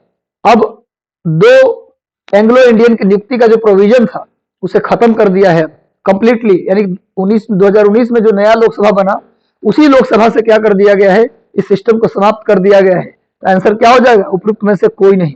इसका सही उत्तर होगा इनमें से कोई नहीं। यानी अब एक भी एंग्लो इंडियन चुनाव जीत जाए कोई दिक्कत नहीं है, चुनाव जीत के बने, लेकिन अब अपॉइंटमेंट नहीं होगा। चाहे एंग्लो इंडियन चुनाव जीते ना जीते। पहले क्या नियम था कि एंग्लो इंडियन अगर चुनाव नहीं जीता है, तो अगर उसको लोकसभा में प्रतिनिधित्व नहीं मिला है, तो उसका 2 राष्ट्रपति अपॉइंट करते थे, लेकिन अब उसको हटा दिया गया। तो इसका आंसर क्या होगा? इनमें से कोई नहीं। एंग्लो इंडियन किसे बोलते हैं?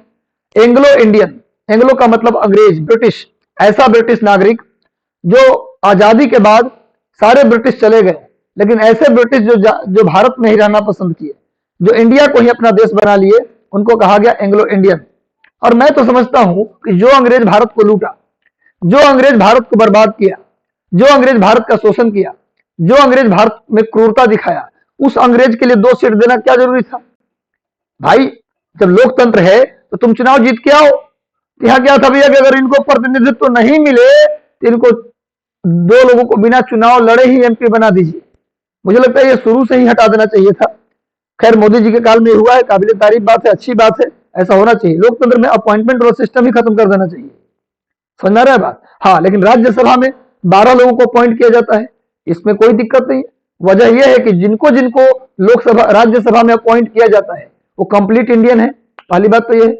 और दूसरी बात यह है कि उनका योगदान है भारत के गरिमा को, भारत के सम्मान को, भारत की इकोनॉमी को, भारत की इंडस्ट्री को आगे बढ़ाने में जिनका विशेष योगदान होता है, उन स्कॉलर्स को, उन आर्टिस्ट को, उन प्लेयर्स को क्या दिया जाता है? डायरेक्ट राष्ट्रपति द्वारा ऐसे 12 लोगों को राज्यसभा में अपॉइंट किया जाता है।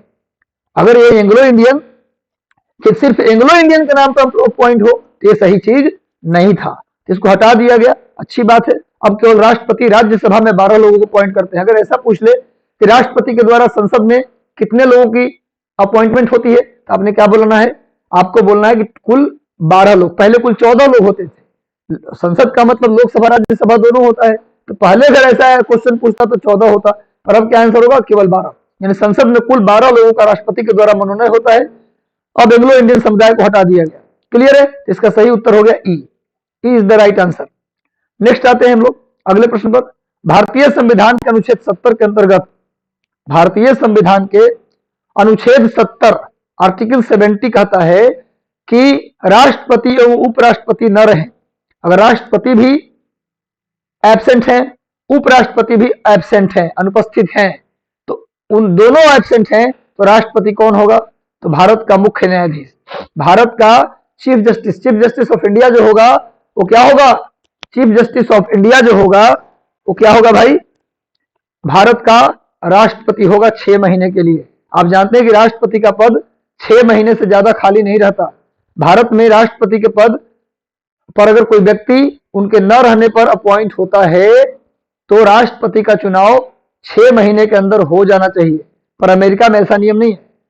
अमेरिका में क्या है कि राष्ट्रपति का अगर डेथ होता है या राष्ट्रपति अपने पद को छोड़ देता है तो जो उपराष्ट्रपति होता है बाकी समय के लिए उसी को राष्ट्रपति बना दिया जाता है। लेकिन इंडिया में राष्ट्रपति के लिए क्या है?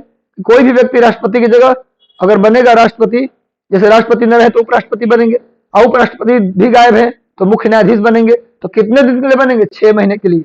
6 महीने के अंदर राष्ट्रपति का जो पद है वो नया भर लेना चाहिए। तो याद रखिएगा इसको, भारत के मुख्य न्यायाधीश बनेंगे। नेक्स्ट किस में आता है? अनुच्छेद 70 में आता है। आर्टिकल भी आप लोग याद कर लीजिए। नेक्स्ट आते हैं अगले प्रश्न की ओर। निम्नलिखित राज्यों में से किस राज्य की विधानमंडल द्विसदनीय है? कौन से राज्य का जो विधानमंडल है यानी कि स्टेट लेजिस्लेचर है वो द्विसदनीय है, 2 सदन वाला है। यानी किस राज्य में विधानसभा भी है और विधान परिषद भी है? ये प्रश्न पूछ रहा है आपसे। इसका सही उत्तर होगा बिहार। बिहार में विधानसभा भी है और विधान परिषद भी है। बिहार में विधानसभा भी है और विधान परिषद भी है। नोट कर लीजिएगा आप लोग, कौन कौन से राज्य में विधानसभा विधान परिषद दोनों है भाई। अगर ऐसा देखा जाए किस किस राज्य में विधानसभा भी है और विधान परिषद भी है, तो बिहार में है, उत्तर प्रदेश में है, इसके अलावा महाराष्ट्र में है, आंध्र प्रदेश में है, कर्नाटक में है, तेलंगाना में है। इन सभी जगहों पर क्या है? विधानसभा और विधान परिषद दोनों है। लेकिन बाकी राज्य जो ऊपर देख रहे हैं इसमें विधानसभा केवल है, विधान परिषद नहीं है। हालांकि हाल ही में पश्चिम बंगाल के द्वारा कहा गया है, पश्चिम बंगाल के द्वारा अपने यहाँ विधान परिषद बनाने का प्रपोजल पास कर दिया है, लेकिन अभी संसद में पास होना बाकी है। जब तक संसद में प्रपोजल पास नहीं होता तब तक किसी राज्य में विधान परिषद की स्थापना नहीं होती। आप जानते हैं कोई भी राज्य अगर चाहे कि हमारे यहाँ विधान परिषद की स्थापना हो जाए तो उसको पहले अपने राज्य के विधानसभा में, अपने राज्य के लेजिस्लेटिव असेंबली में 2/3 बहुमत से, विशेष बहुमत से प्रपोजल को पास करना पड़ेगा। उसी सेम प्रपोजल को संसद भेजना होगा। फिर संसद के दोनों हाउस में ऑर्डिनरी बिल साधारण बहुमत से, साधारण सिंपल मेजोरिटी से क्या करना होगा? पास कराना होगा। उसके जैसे ही संसद में पास होगा उस राज्य में विधान परिषद की स्थापना का प्रोसेस शुरू हो जाएगा। लेकिन अभी पश्चिम बंगाल में केवल विधानसभा ने पास किया है, संसद ने पास नहीं किया है। विधान परिषद की जो स्थापना का प्रपोजल है, प्रस्ताव है, वो आर्टिकल 169 अनुच्छेद 169 के तहत लाया जाता है। विधान परिषद की स्थापना और विधान परिषद किसी राज्य में है तो हटाने का प्रस्ताव, ये दोनों अनुच्छेद 169 में आता है। लेकिन विधान परिषद की संरचना की बात करें तो अनुच्छेद 171 में आता है। क्लियर है? इन सभी बातों को आप याद कर लीजिएगा। नेक्स्ट आते हैं, अगले प्रश्न पर बढ़ते हैं। भारतीय संघ में कौन से देश संघ के सदृश है? भारतीय संघ कौन से देश के संघ के जैसा है? मतलब कह रहा है कि भारत का जो यूनियन है, India is union of state, India का जो फेडरेशन है, इंडिया का जो यूनियन है वो किस देश के यूनियन के जैसा है? भारत का जो संघ है वो किस देश के संघ के जैसा है? इसका सही उत्तर होगा कनाडा। भारत में संघीय व्यवस्था कहां से ली गई है? कनाडा से। आप लोग अलग से कर लीजिएगा ये टॉपिक, कहां से क्या लिया गया। जैसे सुना होगा राष्ट्रपति उपराष्ट्रपति का जो पद है वो लिया गया है, वो लिया गया अमेरिका से। राष्ट्रपति की जो स्थिति है वो लिया गया ब्रिटेन से। संसद की संसदीय व्यवस्था कहां से ली गई है? ब्रिटेन से। स्पीकर का पद कहां से लिया गया? ब्रिटेन से। विपक्ष का नेता कहां से लिया गया? ब्रिटेन से। संविधान संशोधन कहां से लिया गया? संविधान संशोधन कहां से लिया गया? साउथ अफ्रीका से। आपात उपबंध कहां से लिया गया? इमरजेंसी कहां से लिया गया? जर्मनी से। लेकिन संघीय शासन व्यवस्था कहां से लिया गया? कनाडा से। इसके अलावा कंकरेंट लिस्ट समवर्ती सूची कहां से लिया गया? ऑस्ट्रेलिया से। नीति निर्देशक सिद्धांत कहां से लिया गया? आयरलैंड से। फंडामेंटल राइट मौलिक अधिकार कहां से लिया गया? ते लिया गया अमेरिका से, संयुक्त राज्य अमेरिका से। मौलिक कर्तव्य फंडामेंटल ड्यूटी कहां से लिया गया? रूस से। भारत में आर्थिक नियोजन कहां से लिया गया? रूस से। तो ये सब बात आपको याद होना चाहिए जो मैं बोला हूं। आप वीडियो को रिपीट करके आप इन चीजों को नोट डाउन कर लीजिएगा। वैसे आप लूसेंट में पढ़िए, क्राउन में पढ़िए, केबीसी नैनो की किताब बढ़िया आई है उसको पढ़िए, तो आप लोग देखेंगे कि सभी बुक्स में ये वाला टॉपिक होता है कि क्या कहां से लिया गया। तो भारत में जो संघीय व्यवस्था वो कहां से ली गई है? कनाडा से ली गई है। India is union of state, Bharat राज्यों का एक संघ है, ये कहां से लिया गया? कनाडा से। ये किस अनुच्छेद में है? भारत राज्यों का संघ है। ये अनुच्छेद किसमें है? अनुच्छेद 1 और अनुसूची 1। अनुसूची 1 और अनुच्छेद 1 ये दोनों कहता है कि भारत राज्यों का संघ है। राज्यों के संघ का मतलब क्या होता है? शक्तियों का बंटवारा। अगर हम बोलते हैं India is union of state, it means power distribution of power between central and state. Distribution of power between central and state is known as India is union of state. Clear है? भारत राज्यों का संघ, इसका मतलब क्या होता है कि भारत में केंद्र और राज्य के बीच शक्तियों का बंटवारा होगा। समझ में आ रहा है बात? इसी को बोलते हैं संघ। क्लियर है? नेक्स्ट आते हैं हम लोग अगले प्रश्न को बढ़ते हैं। भारत के सर्वोच्च न्यायालय की, भारत में सर्वोच्च न्यायालय की आधिकारिक भाषा क्या है? केवल अंग्रेजी। भारत में सर्वोच्च न्यायालय की आधिकारिक भाषा केवल अंग्रेजी है। आर्टिकल 347 एंड 348, आर्टिकल 347 347 और 348 से कहता है कि सुप्रीम कोर्ट की भाषा केवल और केवल अंग्रेजी होगी, केवल और केवल अंग्रेजी होगी। और आपको जानकारी के लिए बता दूं कि भारत में टोटल 4 ही हाई कोर्ट हैं जहां लोकल लैंग्वेज का प्रयोग किया जाता है। बाकी टोटल 25 हाई कोर्ट में से जो 21 हाई कोर्ट है उसमें भी केवल और केवल अंग्रेजी का प्रयोग किया जाता है। भारत के 21 हाई कोर्ट में भी केवल और केवल अंग्रेजी का प्रयोग किया जाता है। 4 हाई कोर्ट ही केवल हैं जहां पर हिंदी या लोकल लैंग्वेज का प्रयोग किया जाता है। समझ में आ रहा है बात? बाकी सर्वोच्च न्यायालय की भाषा, सुप्रीम कोर्ट की भाषा केवल अंग्रेजी होगी। अनुच्छेद 347 और 348। वैसे बता दें कि भाषा की चर्चा भारत के संविधान में अनुच्छेद 343 से 351 तक की गई है। नोट कर लीजिएगा, भाषा की चर्चा संविधान के अनुच्छेद 343 से लेकर 351 तक की गई है। क्लियर है? समझ में आ रहा है बात? आगे बढ़ते हैं, नेक्स्ट प्रश्न पर बढ़ते हैं हम लोग। अगला प्रश्न वैसे पूछा जाए संसद की भाषा, जो पार्लियामेंट का लैंग्वेज है वो किसमें आता है? तो अनुच्छेद 120 में। इसको अलग से नोट कर लीजिएगा। पार्लियामेंट का जो भाषा आता है, संसद की जो भाषा आती है वो आता है अनुच्छेद 120 में। आर्टिकल 120 में पार्लियामेंट के लैंग्वेज की चर्चा की गई है कि पार्लियामेंट में कौन कौन सा लैंग्वेज चलेगा, कौन सा लैंग्वेज नहीं चलेगा, इसकी चर्चा अनुच्छेद 120 में है। नेक्स्ट आइए, भारत में राजनीतिक दलों को मान्यता कौन देता है? राजनीतिक दल का मान्यता का मतलब रजिस्टर्ड पार्टी, पंजीकृत दल। कितने तरह के दल होते हैं? पंजीकृत दल, क्षेत्रीय दल, राज्य स्तरीय दल और राष्ट्रीय दल। कितने प्रकार के दल होते हैं? 4 प्रकार के। पार्टियां कितने प्रकार की होती हैं? 4 प्रकार की। एक होता है पंजीकृत पार्टी, केवल रजिस्ट्रेशन हुआ है, उसको न तो क्षेत्रीय दल का मान्यता मिला, न तो राज्य स्तरीय दल का मान्यता मिला है और न ही उसे राष्ट्रीय दल का मान्यता मिला है। देखो गया रजिस्टर्ड पार्टी, ओनली रजिस्टर्ड। दूसरा रीजनल पार्टी, क्षेत्रीय दल। तीसरा स्टेट लेवल पार्टी और चौथा नेशनल लेवल पार्टी। इन सब के कंडीशंस होते हैं, कंडीशन होता है। ऐसे ही मान्यता किसी को भी नहीं मिल जाएगा कि हम पार्टी बना लिए जी, चलो चुनाव आयोग हमको मान्यता दे देगा, ऐसा नहीं होता। बल्कि मान्यता देने का काम कौन करता है? चुनाव आयोग। कहाँ है यहाँ पर ऑप्शन है चुनाव आयोग? हाँ है, भारतीय निर्वाचन आयोग। क्वेश्चन आ जाए कि दलों को मान्यता कौन देता है? भारतीय निर्वाचन आयोग, है ना। India election commission, election commission of India, ये देता है मान्यता सभी राजनीतिक दलों को। किसको देना है? रजिस्टर्ड पार्टी का मान्यता, किसको देना है? रीजनल पार्टी का, किसको देना है? स्टेट लेवल पार्टी, किसको देना है? National level party. ये सब के लिए कंडीशन होता है, अलग अलग कंडीशन, और उस कंडीशन के तहत इनको मिलता है इन सभी दलों की मान्यता। समझ में आ रहा है? तो कोई भी मान्यता देना निर्वाचन आयोग का काम है। दलों को चुनाव चिन्ह, दलों के चुनाव चिन्ह आवंटित करना। जब चुनाव आता है तो किस दल का चुनाव चिन्ह क्या होगा, ये भी कौन देता है? निर्वाचन आयोग, इलेक्शन कमीशन। याद रखिएगा, अगर कोई व्यक्ति निर्दलीय है तो उसको भी चुनाव चिन्ह कौन देता है? निर्वाचन आयोग। निर्वाचन आयोग संविधान के अनुच्छेद 324 में है। इलेक्शन कमीशन की चर्चा संविधान के अनुच्छेद 324 में है। क्लियर है? और पूरा 324 से लेकर 329 तक ये सब चुनाव के बारे में चर्चा है। भारत में कैसे इलेक्शन होगा, कौन कौन भाग लेगा, कौन भाग नहीं लेगा, इसकी चर्चा 324 से लेकर 329 तक है। संविधान में 324 से लेकर 329 तक चुनाव की चर्चा है। उसमें 324 में किसका चर्चा है भैया? निर्वाचन आयोग का, इलेक्शन कमीशन की चर्चा है। क्लियर है? इलेक्शन कमीशन जब बना था उस समय इसके केवल एक मेंबर होते थे, लेकिन बाद में इसके 3 मेंबर हो गए। वर्तमान में इलेक्शन कमीशन में 3 मेंबर है। एक चीफ इलेक्शन कमिश्नर होता है, एक चीफ इलेक्शन कमिश्नर मुख्य निर्वाचन आयुक्त होते हैं, और बाकी 2 इनके अन्य चुनाव आयुक्त होते हैं। पहले निर्वाचन आयोग में एक ही मेंबर हुआ करते थे, बाद में इसमें 1990 के बाद इसमें कितने मेंबर हो गए? 3 मेंबर, है ना। 3 मेंबर, एक चीफ इलेक्शन कमिश्नर और बाकी 2 सिंपल इलेक्शन कमिश्नर होते हैं। समझ गए? पहले निर्वाचन आयुक्त, भारत के पहले निर्वाचन आयुक्त सुकुमार सेन थे। सुकुमार सेन भारत के पहले इलेक्शन कमिश्नर थे। इसको भी आप नोट कर लीजिएगा। नेक्स्ट आते हैं, अगले प्रश्न की ओर बढ़ते हैं। भारत का निर्वाचन आयोग क्या है? भारत का जो इलेक्शन कमीशन है वो कैसी संस्था है? तो बिल्कुल सही है, अभी मैंने बताया कि निर्वाचन आयोग की चर्चा संविधान के अनुच्छेद 324 में है।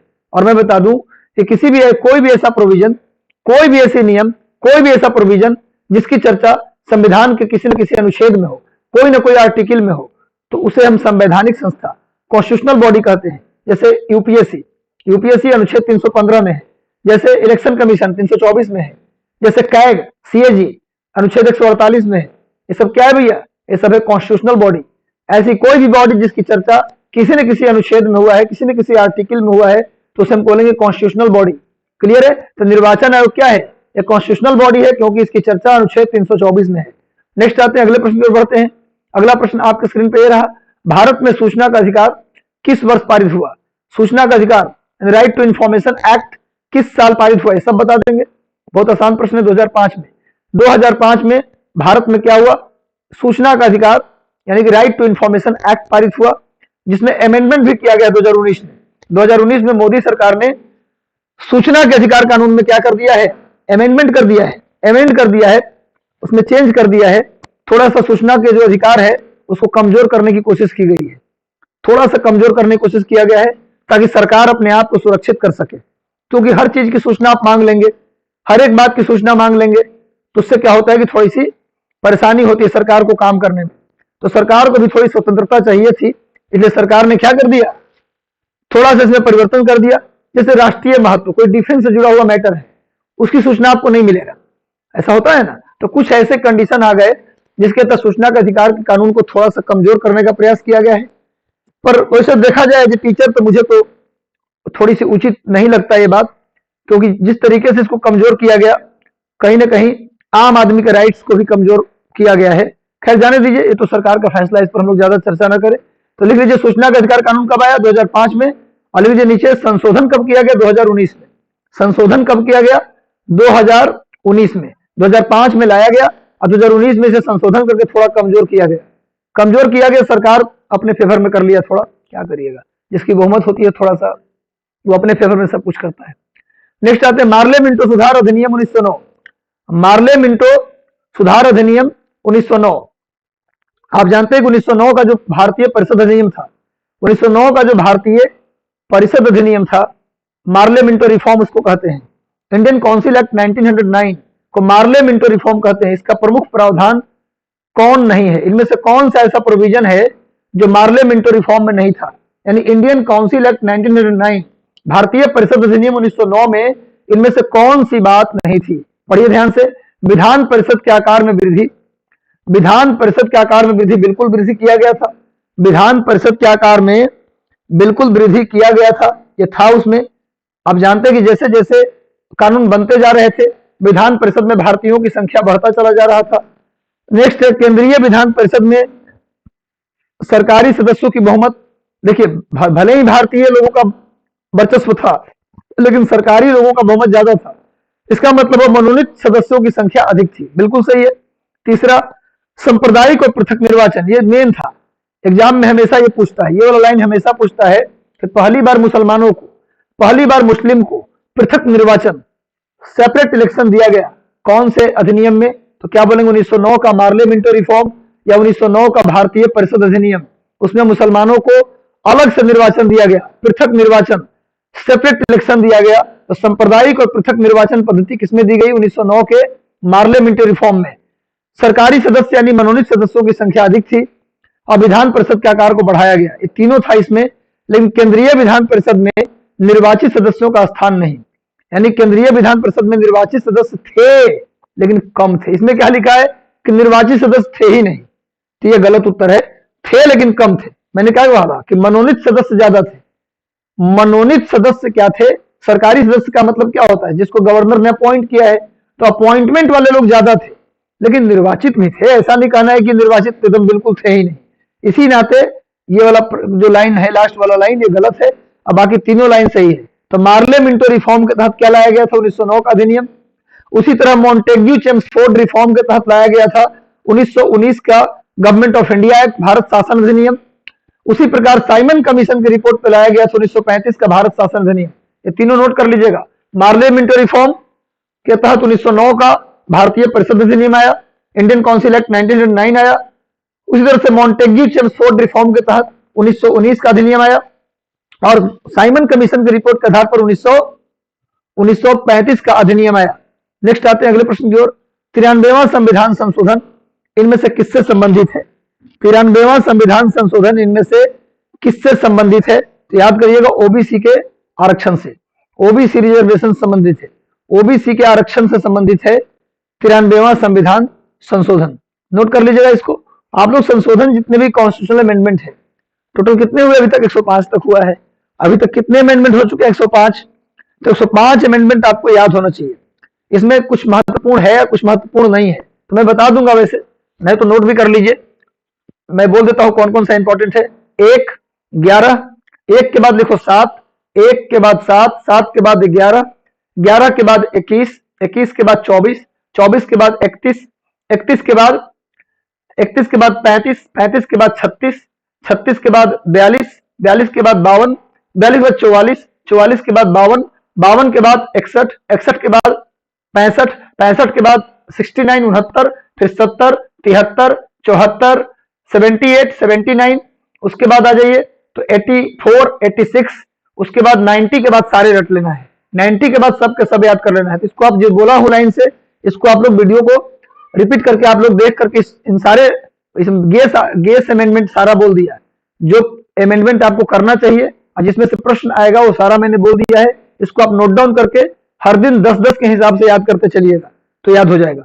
निम्नलिखित में से एक भारत सरकार अधिनियम 1935 की मुख्य विशेषताओं में से नहीं था। पूछ रहा है कि गवर्नमेंट ऑफ इंडिया एक्ट 1935 में इनमें से क्या नहीं था, ये पूछ रहा है। तो पहला पढ़ते हैं क्या क्या नहीं था 1935 वाले में। यह प्रांतीय स्वायत्तता का सूत्रपात का संकेत था, बिल्कुल सही है।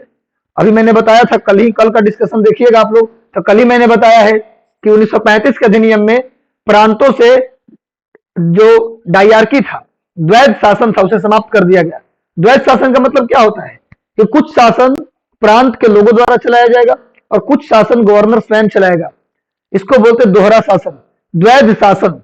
तो प्रांतों में द्वैध शासन था, तो शासन का कुछ पार्ट गवर्नर चलाता था और कुछ पार्ट राज्य के लोग चलाते थे। क्या पूर्णतः स्वायत्त हुए? स्वायत्त तो नहीं हुए। स्वायत्त का मतलब पूर्णतः स्वतंत्र हुए? नहीं हुए। लेकिन 1935 के अधिनियम में प्रांतों से द्वैध शासन समाप्त कर दिया गया और वहां पर पूर्णतः किसको दे दिया गया पावर? विधान परिषद के लोगों को। किसको दे दिया गया भैया? तो प्रांतीय लोगों को, राज्य के लोगों को दे दिया गया सारा power.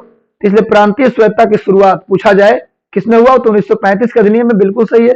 A is the right answer. मतलब पूछ रहा है कौन नहीं है, पूछ रहा है, तो ये सही है। बी, इस अधिनियम में अखिल भारतीय महासंघ बनाने का प्रावधान था, बिल्कुल सही है। भी एक Akhil Bharatiya all India federation बनाने की बात की गई थी, ऑल इंडिया कॉन्फेडरेशन बनाने की बात इस 1935 के अधिनियम में किया गया था।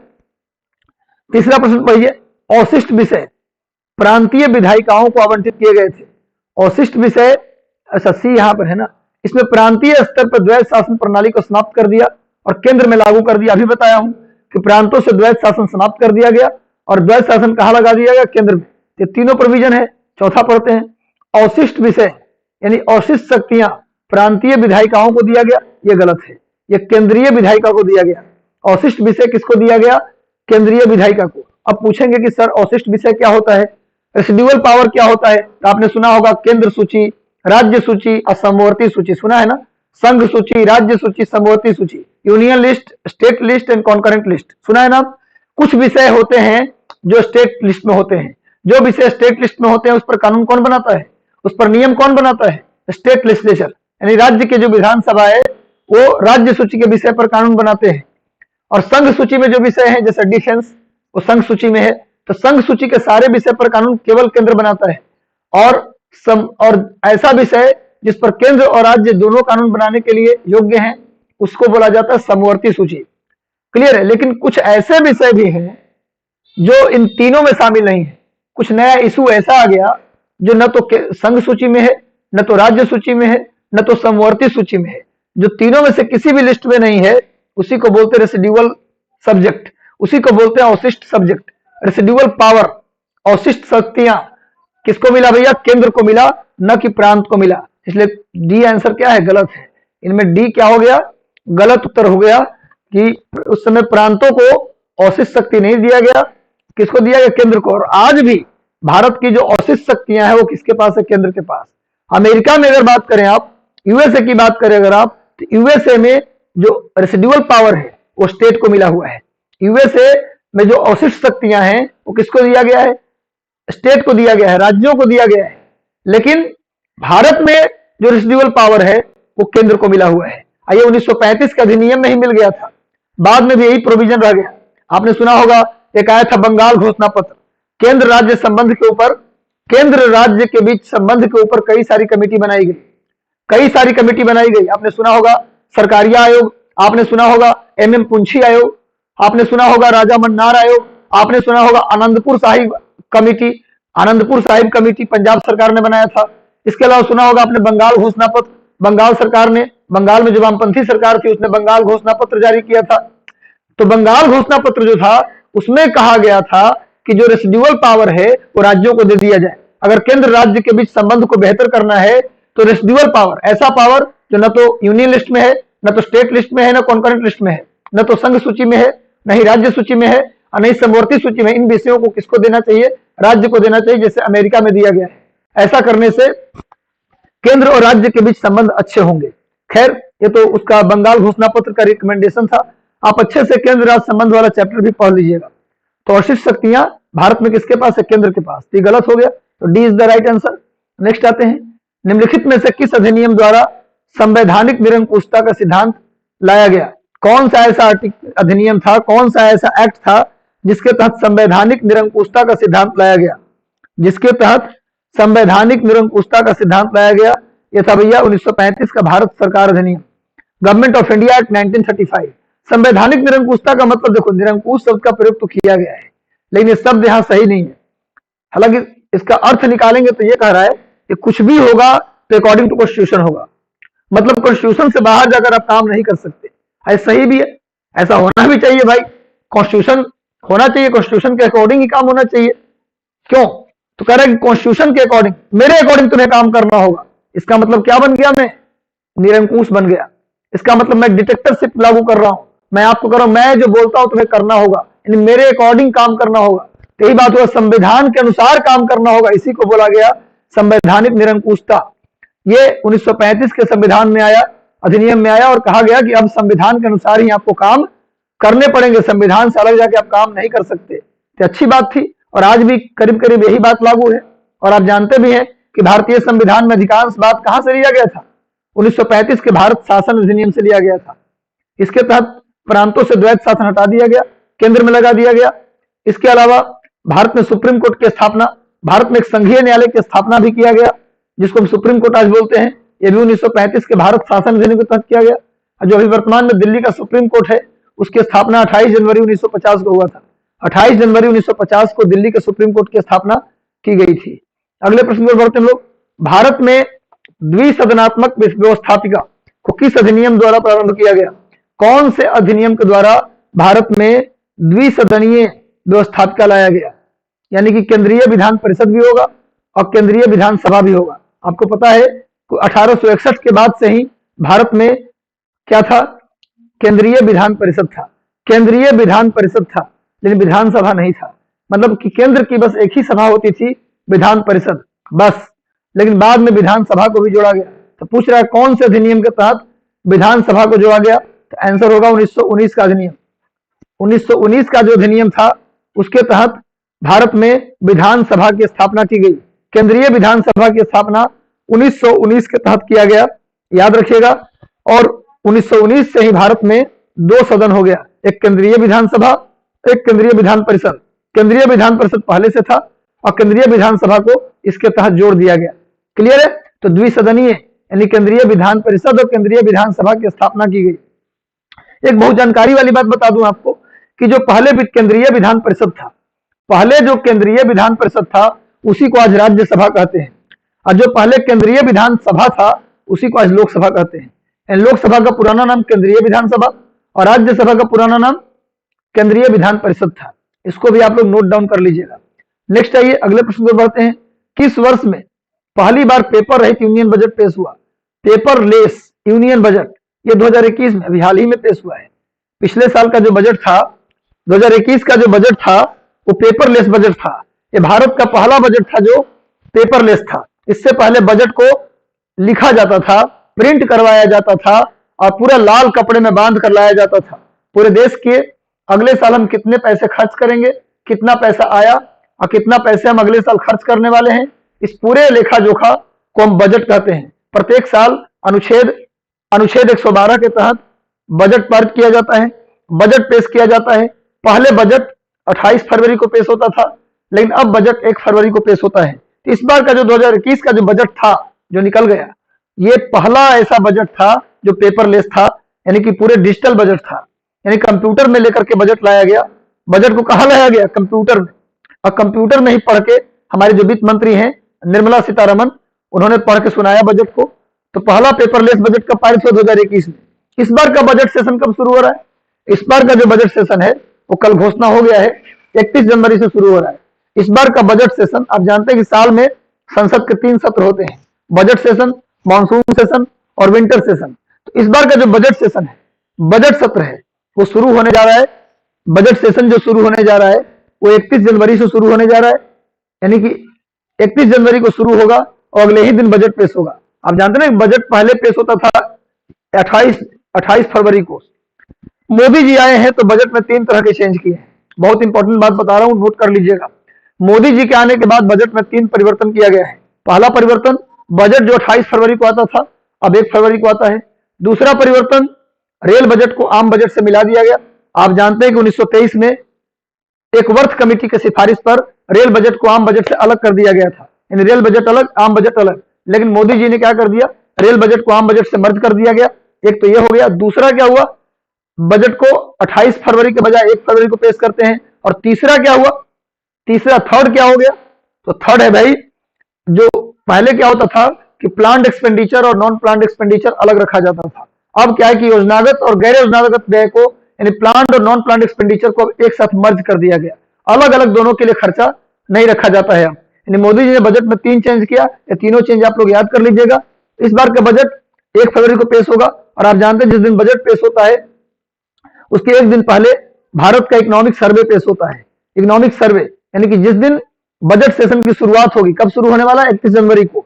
31 जनवरी जिस दिन बजट सेशन की शुरुआत होगी उसी दिन पहले इकोनॉमिक सर्वे पेश होगा और उसके अगले दिन क्या होगा? बजट पेश होगा। क्लियर है? इस बार के बजट में जो इंपॉर्टेंट बात है, पहले ही मैं बता दे रहा हूं, पहले से ही मैं बता दे रहा हूं, इस बार के बजट में जो इंपॉर्टेंट बात है वो बात है स्टार्टअप इंडिया।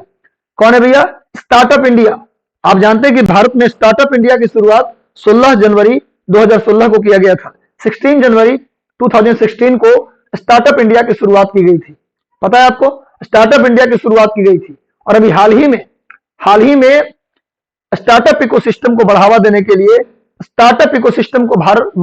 के लिए, भारत सरकार ने समृद्धि योजना की शुरुआत की है। नोट कर लीजिएगा, समृद्धि योजना किस लिए? तो स्टार्टअप इकोसिस्टम को बढ़ावा देने के लिए भारत सरकार ने प्रारंभ किया है। यानी 2021 से 22 में सरकार का जो मेन फोकस है वो किस पर फोकस है? स्टार्टअप पर। तो हो सकता है कि इस बार के बजट में ज्यादा ध्यान जो सरकार का रहे, इस बार के बजट में जो मेन फोकस रहे सरकार का, वो किस पर रहे भैया? इस बार के बजट में मेन फोकस रहेगा स्टार्टअप पर। तभी से ही बता दिया मैंने, इस बार स्टार्टअप आपके लिए इंपॉर्टेंट हो गया। बीपीएससी का मेंस दो, प्री दो, स्टार्टअप से सवाल आएगा। पीटी में अगर नहीं आया तो मेंस में तो समझ लो कि जीएस सेकंड पेपर का जो सेकंड सेक्शन है उसमें स्टार्टअप से एक क्वेश्चन इस बार रहना है, क्योंकि इस बार स्टार्टअप को पूरी बजट में, इस बार 2022 का जो बजट पेश होने जा रहा है 1 फरवरी को, उसमें पूरी तरह से स्टार्टअप को फोकस किया गया है। और आपको बता दें कि इसी साल, मैंने अभी 2 दिन पहले की घटना है, प्रधानमंत्री नरेंद्र मोदी ने 16 जनवरी को नेशनल स्टार्टअप डे मनाने की घोषणा की है। 16 जनवरी 2016 को यह शुरू हुआ था। इसी उपलक्ष्य में 2 दिन पहले प्रधानमंत्री नरेंद्र मोदी ने 16 जनवरी को क्या मनाने की घोषणा की है कि अब हर साल हम मनाएंगे 16 जनवरी को नेशनल स्टार्टअप डे। तो नोट कर लीजिएगा, 16 जनवरी को क्या मनाया जाएगा? National startup day. इस बार के बजट 2022-23 के बजट में क्या फोकस रहेगा? स्टार्टअप। कब बजट पेश होगा? 1 फरवरी को। इकोनॉमिक सर्वे कब पेश होगा? 31 जनवरी को। इस बार बजट सेशन की शुरुआत कब हो रहा है? 31 जनवरी को। इतनी बात आप लोग अब इस साल के बजट में याद रखिएगा। अगला प्रश्न है, अभी तो बजट आया नहीं है, बजट जब आएगा तो उससे और भी प्रश्न बनाएंगे। बजट 2021-22 के में किस आयु वर्ग, कौन से आयु वर्ग के सीनियर सिटीजन को केवल पेंशन और जमा से ब्याज पाते हैं? ऐसा लोग जो पेंशन और जमा से ब्याज पाते हैं उनको टैक्स में राहत दी गई है। कितने साल के व्यक्ति को टैक्स न देने की बात की गई है? टैक्स उनको नहीं देना है। तो इसका सही उत्तर होगा डी, 75 साल से ऊपर के व्यक्ति जो अपने पेंशन पर डिपेंड हैं उनको कोई टैक्स नहीं लगेगा। 21-22 वाले बजट में ऐसा किया गया था। 75 वर्ष से ज्यादा उम्र जिनकी है उनको कोई टैक्स नहीं देना होगा। क्लियर है? अब इस बार का बजट जब आएगा तो उसके प्रोविजन को देखा जाएगा। नेक्स्ट आते हैं हम लोग अगला प्रश्न, सरकार की विनिवेश रणनीति। विनिवेश का मतलब होता है डिसइन्वेस्टमेंट, इन्वेस्टमेंट का मतलब होता है पैसा लगाना, और डिसइन्वेस्टमेंट का मतलब होता है पैसा निकालना। यानी किसी भी कंपनी को यदि आप बेचते हैं तो उसी को बोलते हैं डिसइन्वेस्टमेंट, विनिवेश। कंपनी को बेचना विनिवेश, और कंपनी में पैसा लगाना निवेश। क्लियर है? तो विनिवेश रणनीति के हिस्से के तहत 2021-22 में किस कंपनी के आईपीओ लॉन्च किया गया है? 2021-22 में किस कंपनी को बेचने का इरादा है सरकार को? तो इसका सही उत्तर हो जाएगा एलआईसी। सुना भी होगा आपने कि एलआईसी का 25% हिस्सा सरकार बेचने का ऐलान किया है। लाइफ इंश्योरेंस कॉर्पोरेशन, जिसकी स्थापना की गई थी 1956 में। लाइफ इंश्योरेंस कॉर्पोरेशन की स्थापना 1956 में की गई थी। अब भारत सरकार इसके 25% हिस्सेदारी को प्राइवेट सेक्टर में बेचने का मन बना लिया है। तो क्वेश्चन क्या होगा? आईपीओ किसका आने वाला है? एलआईसी का। वैसे मैं बता दूं कि पहली बार जब किसी कंपनी को बेचा जाता है तो उसको बोला जाता है आईपीओ। आईपीओ का मतलब इनिशियल पब्लिक ऑफर। पहली बार कंपनी को बेचा जाता है तो उसको बोलते हैं आईपीओ, इनिशियल पब्लिक ऑफर। और उसके बाद बार बार जब कंपनी को बेचते हैं तो उसको बोलते हैं फाइनल पब्लिक ऑफर। जैसे एलआईसी को पहली बार बेचा गया 25%, तो आईपीओ हो गया। अब अगली बार फिर 10% सरकार मान लो बेचे तो उसको बोलेंगे final public offer, FPO. IPO बोलते हैं पहली बार बेचने को, और दूसरी बार बेचने को बोलते हैं फाइनल पब्लिक ऑफर। क्लियर है? नेक्स्ट आते हैं अगले प्रश्न की ओर बढ़ते हैं हम लोग। बजट 2021-22 में भारतीय रेलवे को कितना राशि दिया गया है? भारतीय रेलवे को कितना राशि आवंटित किया गया है? तो इसका आंसर हो जाएगा सी, 1,10,55 करोड़। 1,10,55 करोड़ रुपए किसको दिया गया है? 1,10,55 करोड़ रुपए दिया गया रेलवे को उसके डेवलपमेंट के लिए। क्लियर? 21-22 का है, 22-23 का ही बजट आएगा तो पता चलेगा किसको कितना मिला। अभी पुराना बजट की बात मैं कर रहा हूं। बजट 2021 में बीमा क्षेत्र में एफडीआई 74% तक बढ़ा दिया गया है। एफडीआई का मतलब निवेश, विदेशी निवेश की सीमा को पहले 49% था। बीमा क्षेत्र में विदेशी निवेश की सीमा पहले कितनी थी? 49%, 49%। अब उसको बढ़ाकर 74% कर दिया गया है। पिछली एफडीआई सीमा क्या थी? आंसर क्या हो जाएगा? 49%। अभी बताया, वही पिछला एफडीआई सीमा पूछ रहा है। तो 2021 में बीमा क्षेत्र में, इंश्योरेंस सेक्टर में कितना था भाई टारगेट? कितना टारगेट था? कितने पहले था 49%, उसको बढ़ाकर क्या कर दिया गया, 74% कर दिया गया। यही क्वेश्चन पूछ रहा था। नेक्स्ट आते हैं, अगला प्रश्न, निम्नलिखित में से कौन सी विधि, कौन सा ऐसा प्रोसेस है जिसके द्वारा सकल घरेलू उत्पाद यानी ग्रॉस डोमेस्टिक प्रोडक्शन यानी जीडीपी की गणना की जाती है? इसमें से कौन सी विधि है जिससे जीडीपी की गणना नहीं की जाती? क्वेश्चन ये पूछ रहा है इनमें से कौन सी विधि नहीं है, यानी कौन सी ऐसी विधि नहीं है, विधि है जिससे जीडीपी निकालने में जिसका काम नहीं आता? कौन सी ऐसी प्रोसेस है जिसका उपयोग जीडीपी निकालने में नहीं किया जाता? प्रश्न ये पूछ रहा है। इसका सही उत्तर हो जाएगा डी, ह्रासमान लागत विधि। भाई जीडीपी निकालने में उत्पाद विधि का प्रयोग करते ही है। कितना टोटल उत्पादन हुआ, बिल्कुल प्रयोग करते हैं। कितना आय हुआ, कितना खर्चा हुआ, इन सब को मिलाकर के क्या निकालते हैं, सकल घरेलू उत्पाद यानी जीडीपी। ये ह्रासमान लागत विधि, ये कोई जीडीपी निकालने का कोई प्रोसेस नहीं है। जीडीपी का मतलब नेशनल इनकम।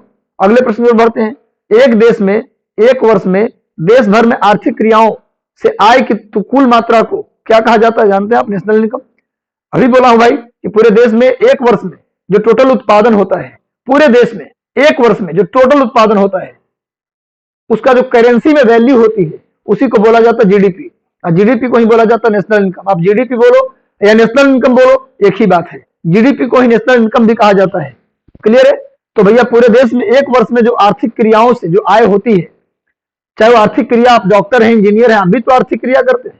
जब डॉक्टर है तो फी लेते हैं अपना, इंजीनियर है तो आप अपना फी लेते हैं। तो जितने भी, चाहे वो सर्विस सेक्टर हो या फिर वो गुड्स सेक्टर हो, सर्विस का प्रोडक्शन हो या गुड्स का प्रोडक्शन हो, टोटल प्रोडक्शन की जो करेंसी वैल्यू होती है उसको क्या बोलते हैं, जीडीपी। और जीडीपी का सिनोनिम्स क्या है, नेशनल इनकम।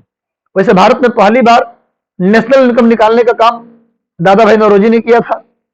पहली बार वैज्ञानिक तरीके से, साइंटिफिक तरीके से नेशनल इनकम निकालने का काम VKRV राव ने किया था। और वर्तमान में भारत का नेशनल इनकम कौन निकालता है, सेंट्रल स्टैटिस्टिकल ऑर्गेनाइजेशन, केंद्रीय सांख्यिकीय संगठन के द्वारा वर्तमान में भारत का नेशनल इनकम यानी जीडीपी निकाला जाता है। क्लियर है? नेक्स्ट आते हैं अगले प्रश्न की ओर। राष्ट्रीय आय, एक डेफिनेशन दिया हुआ है। आप पूछ रहा है कि डेफिनेशन किसका दिया हुआ है, पढ़िए इसको। डेफिनेशन क्या कहता है भैया, राष्ट्रीय आय वस्तुओं और सेवाओं का वह शुद्ध उत्पादन है, वस्तु और सेवा का, भी मैंने कहा है ना कि टोटल गुड्स और total service production. Goods production का मतलब टेबल कुर्सी, जो भी वस्तु है जो आप दिखाई दे रहा है। और सर्विस प्रोडक्शन का मतलब जो इनविजिबल है, जैसे डॉक्टर, इंजीनियर, नर्स, ड्राइवर, खलासी, टीचर, ये सब क्या है, सर्विस सेक्टर में आता है। तो सर्विस सेक्टर कह रहा है कि टोटल वस्तु का उत्पादन और टोटल सेवा का उत्पादन, डॉक्टर इंजीनियर का उत्पादन, वह शुद्ध उत्पादन जो एक वर्ष की अवधि में देश की उत्पादन प्रणाली में अंतिम उपभोक्ताओं के हाथ में पहुंचता है। मतलब इनका उत्पादन होता है और कंज्यूमर तक ये पहुंच जाते हैं अंतिम रूप से। राष्ट्रीय आय की यह परिभाषा किसने दी? कहा कि राष्ट्रीय आय हम तब बोलेंगे, सिर्फ उत्पादन से राष्ट्रीय आय नहीं होगा, सिर्फ उत्पादन कर दिए उससे राष्ट्रीय आय का कोई मतलब नहीं। राष्ट्रीय आय तब मानेंगे जब वस्तु जो उत्पादित हुआ वो प्रत्येक व्यक्ति के हाथ में चला गया। क्योंकि अभी मैंने क्या बोला है कि टोटल एक साल के अंदर भारतीय सीमा, देश के इकोनॉमिक बाउंड्री के अंदर टोटल जो गुड्स का प्रोडक्शन होगा और टोटल जो सर्विस का प्रोडक्शन होगा, उसकी जो करेंसी वैल्यू होगी उसी को बोलेंगे जीडीपी। और करेंसी वैल्यू का मतलब वो बिकेगा तब तो, जब वो सामान बिक जाएगा तभी ना उसको करेंसी वैल्यू का मतलब करेंगे हम।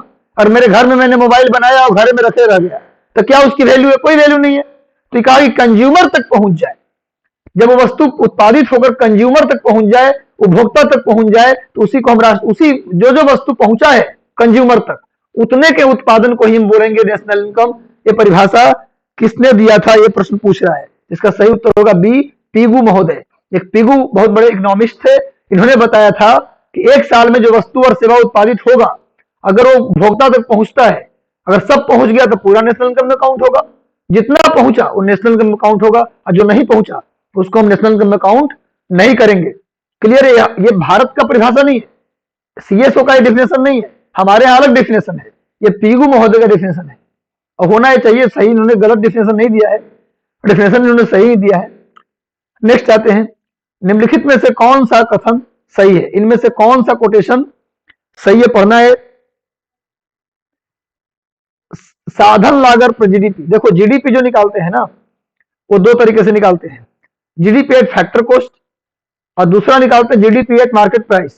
तो पूछ रहा है फैक्टर कॉस्ट का मतलब साधन लागत, किसी वस्तु को उत्पादन में जो आपका लागत लगा है, जो आपने पैसा लगाया है, उस पर जो जीडीपी होगा वो किसके बराबर होगा?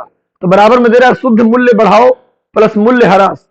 शुद्ध मूल्य बढ़ाओ यानी कि जो वस्तु उत्पादित हुआ उसके मूल्य में वृद्धि तथा उसके मूल्य में ह्रास, इन दोनों को जोड़ देंगे तो उससे साधन लागत पर जीडीपी निकाला जाएगा। बिल्कुल सही है, इसलिए आंसर क्या हो जाएगा? ए सही हो जाएगा, ये सही होगा। अगर दूसरे आप जो ऑप्शन देख रहे हैं आप, ये किस लिए है? अगर मूल्य ह्रास को घटा देते हैं तो ये निकल जाएगा जीडीपी नहीं बल्कि एनडीपी निकल जाएगा। अगर यहाँ पर मूल्य ह्रास को घटा देते हैं तो नेट डोमेस्टिक प्रोडक्शन निकल जाएगा, एनडीपी निकल जाएगा। चूंकि जीडीपी पूछ रहा है इसलिए आंसर हो जाएगा ए। नेक्स्ट आते हैं, नॉमिनल जीडीपी के लिए कौन सा कथन सही है? नॉमिनल जीडीपी के लिए कौन सा कथन सही है? तो आंसर क्या होगा? नॉमिनल जीडीपी की गणना वर्तमान मूल्य के आधार पर की जाती है। देखो नॉमिनल जीडीपी किसको बोलते हैं? नॉमिनल जीडीपी बोलते हैं भैया, एक जीडीपी क्या होता है कि भैया जो लगा आपका, मान लीजिए कि आपने 500 रुपए का फैन बनाया, ये तो हो गया आपका लागत मूल्य के आधार पर जीडीपी फैन का, कि भैया 500 रुपए हमें लगा इस फैन को बनाने में। लेकिन जब ये मार्केट में जाके बिकेगा, मार्केट में बिकेगा तो जरूरी नहीं कि 500 में बिके। आप जब मार्केट में जाएंगे तो मार्केट में और पंखे की भाव पता करेंगे आप, तो और पंखे की भाव पता करेंगे कि मार्केट में सभी पंखों का भाव क्या चल रहा है, तो उसके अकॉर्डिंग आप अपने पंखे का कीमत डिसाइड करेंगे। एक तो उसके अकॉर्डिंग करेंगे, दूसरा मार्केट में अगर आपका वस्तु जाता है तो उस पर क्या लगेगा? सेल टैक्स लगेगा, उसके बाद एक्साइज ड्यूटी लगेगा, कई प्रकार के इनडायरेक्ट टैक्सेस लगेंगे, तो वो टैक्स भी तो जुड़ जाएगा। तो कह रहा है कि जो वर्तमान में जो उसका मूल्य है उसी को क्या बोला जाता है? Nominal GDP. बिल्कुल सही है। दूसरा का नॉमिनल जीडीपी की गणना आधार वर्ष के मूल्यों के आधार पर की जाती है। बिल्कुल नहीं, वर्तमान में जो कीमत है उसके आधार पर यदि जीडीपी निकालते हैं तो उसी को बोला जाता है नॉमिनल जीडीपी। तो केवल एक आंसर होगा, इसका सही उत्तर क्या होगा? केवल एक। नॉमिनल जीडीपी का मतलब क्या होता है? वर्तमान मूल्य के आधार पर जीडीपी निकालते हैं तो उसी को बोला जाता है नॉमिनल जीडीपी। नोट कर लीजिएगा। नेक्स्ट आते हैं अगला, भारत की अर्थव्यवस्था में सबसे अधिक योगदान कौन देता है? सबसे अधिक अगर वर्तमान की बात करेंगे तो टर्शियरी सेक्टर। नोट कर लीजिए, भारत की इकोनॉमी में यानी जीडीपी में, भारत के जीडीपी में सबसे ज्यादा सबसे बड़ा रोल किसका होता है? ये प्रश्न पूछ रहा है। तो भारत के जीडीपी में सबसे बड़ा रोल किसका होता है? टर्शियरी सेक्टर का। आपको बता दें कि प्राइमरी सेक्टर में क्या आता है? एग्रीकल्चर आता है। प्राइमरी सेक्टर में मछली का पकड़ना आता है। यानी ऐसा कोई भी कार्य जो डायरेक्ट आप नेचर से करते हैं उसको बोलते हैं प्राइमरी सेक्टर यानी प्राथमिक क्षेत्र। प्राथमिक क्षेत्र किसको बोलते हैं? जो डायरेक्ट आप नेचर से जुड़ते हैं, जैसे मछली पकड़ते हैं, फल तोड़ते हैं, लकड़ी तोड़ते हैं, पत्ता तोड़ते हैं, खेती करते हैं, इसको बोलते हैं प्राइमरी सेक्टर। सेकेंडरी सेक्टर बोलते हैं उद्योग और परिवहन, ट्रांसपोर्ट एंड इंडस्ट्री को रखते हैं सेकेंडरी सेक्टर में, और टर्शियरी में रखते हैं सर्विस सेक्टर को, यानी सेवा क्षेत्र को रखा जाता है तृतीय सेक्टर में। याद रखिएगा। तो आप जानते हैं कि कोई भी देश अगर अंडर डेवलप्ड है यानी डेवलपिंग मैंने अभी तक वो विकास ही नहीं किया है, जैसे अफ्रीका के कई देश हैं जो काफी गरीब हैं, जैसे सोमालिया, केनिया, ये सब काफी गरीब देश हैं।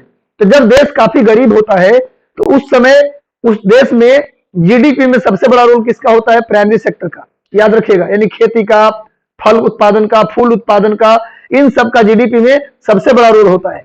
लेकिन जैसे जैसे कोई कंट्री डेवलप होने लगता है उस देश में टर्शियरी सेक्टर बढ़ने लगता है यानी सर्विस सेक्टर बढ़ने लगता है और प्राइमरी सेक्टर घटने लगता है। इंडिया आजादी के समय, भारत में आजादी के समय जीडीपी में एग्रीकल्चर का 52% रोल था। यानी 100 रुपये अगर आता था भारत सरकार को, उसमें से 52 रुपया कौन देता था? एग्रीकल्चर।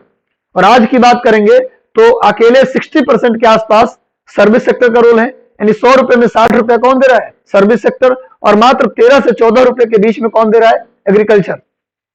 यानी ये नियम ही होता है, हर एक देश का ये रूल है कि देश बिल्कुल गरीब है तो उसमें उसके जीडीपी में प्राइमरी सेक्टर का रोल बढ़ा रहेगा, और जैसे जैसे कंट्री डेवलप होता है टर्शियरी सेक्टर का रोल बढ़ने लगता है। टर्शियरी सेक्टर का रोल बढ़ने लगता है।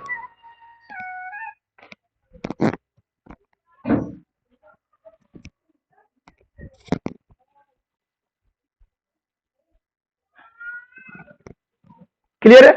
टर्शियरी सेक्टर का रोल बढ़ने लगता है। ये बात अब समझ में आ गया होगा आपको। नेक्स्ट आते हैं, अगले प्रश्न पर हम लोग आते हैं।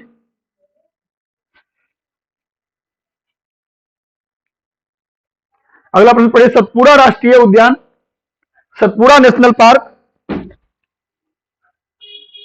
किस मध्य प्रदेश के किस जिले में है? ये पूछ रहा है। सतपुड़ा राष्ट्रीय उद्यान प्रदेश के किस जिले में? मध्य प्रदेश होगा। यहां मध्य प्रदेश के किस जिले में सतपुड़ा राष्ट्रीय उद्यान है? तो ऑप्शन दे रहा है भोपाल, होशंगाबाद, जबलपुर और इंदौर। ये प्रश्न पूछ रहा है।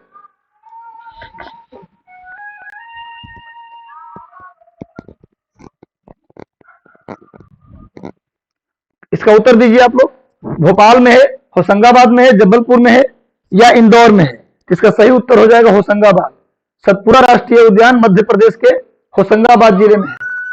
सतपुड़ा राष्ट्रीय उद्यान मध्य प्रदेश के होशंगाबाद जिले में है। सतपुड़ा राष्ट्रीय उद्यान कहाँ है? मध्य प्रदेश के होशंगाबाद जिले में, नोट कर लीजिएगा। नेक्स्ट आते हैं, मध्य प्रदेश की राजधानी में कौन सा नेशनल पार्क है? अच्छा प्रश्न है ये। मध्य प्रदेश की राजधानी में कौन सा नेशनल पार्क है? कौन सा नेशनल पार्क है भाई? तो ऑप्शन ए दिया है पेंच नेशनल पार्क, वन विहार, डायनासोर जीवाश्म नेशनल पार्क, इनमें से कोई नहीं। मध्य प्रदेश में उसकी राजधानी जो भोपाल है, मध्य प्रदेश राजधानी कहाँ है? भोपाल। भोपाल को झीलों का शहर भी कहा जाता है। वहां कौन सा नेशनल पार्क है प्रश्न पूछ रहा है। इसका सही उत्तर हो जाएगा बी, वन विहार नेशनल पार्क। वन विहार नेशनल पार्क मध्य प्रदेश की राजधानी भोपाल में है। मध्य प्रदेश की राजधानी भोपाल में वन विहार नेशनल पार्क है। नेक्स्ट आते हैं, अपने प्राकृतिक परिवेश में वन्य जीवन के लिए कानूनी तौर पर आरक्षित क्षेत्र। अपने प्राकृतिक परिवेश में नेचुरल जो उसका एरिया है, उसमें वन्य जीवन के लिए, यानी कि जो वन में रहने वाले जीव जंतु हैं, कानूनी तौर पर उनको कानून बना करके उनको रिजर्व किया जाता है। तो उस क्षेत्र को क्या कहा जाता है? यानी नेचुरली जो हमारे फॉरेस्ट में जो एनिमल हैं, उनको कानून बना करके उनको सेव किया जाता है, रिजर्व किया जाता है। तो उस एरिया को क्या कहा जाता है? ये प्रश्न पूछ रहा है। इसका सही उत्तर हो जाएगा ए। इसका सही उत्तर हो जाएगा बायोस्फीयर रिजर्व। बायोस्फीयर रिजर्व का डेफिनेशन क्या होता है कि ऐसा परिवेश जहां वन्य जीव की सुरक्षा के लिए कानून बनाया जाता है, तो उसी को बोलता है biosphere reserve. Biosphere reserve. Bharat में कितने बायोस्फीयर रिजर्व हैं? तो 18। नोट कर लीजिएगा, भारत में कुल कितने बायोस्फीयर रिजर्व हैं? तो 18 है। 18 भारत में टोटल 18 बायोस्फीयर रिजर्व है। सभी बायोस्फीयर रिजर्व का नाम आपको याद होना चाहिए। तो बायोस्फीयर रिजर्व कितने हैं? 18 हैं। उनमें से 12 जो है वो यूनेस्को के वर्ल्ड हेरिटेज साइट में है।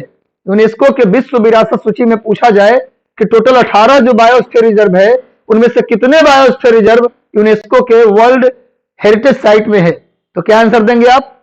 इसका सही उत्तर होगा 12। 12 बायोस्फीयर रिजर्व है जो यूनेस्को के वर्ल्ड हेरिटेज साइट में शामिल है।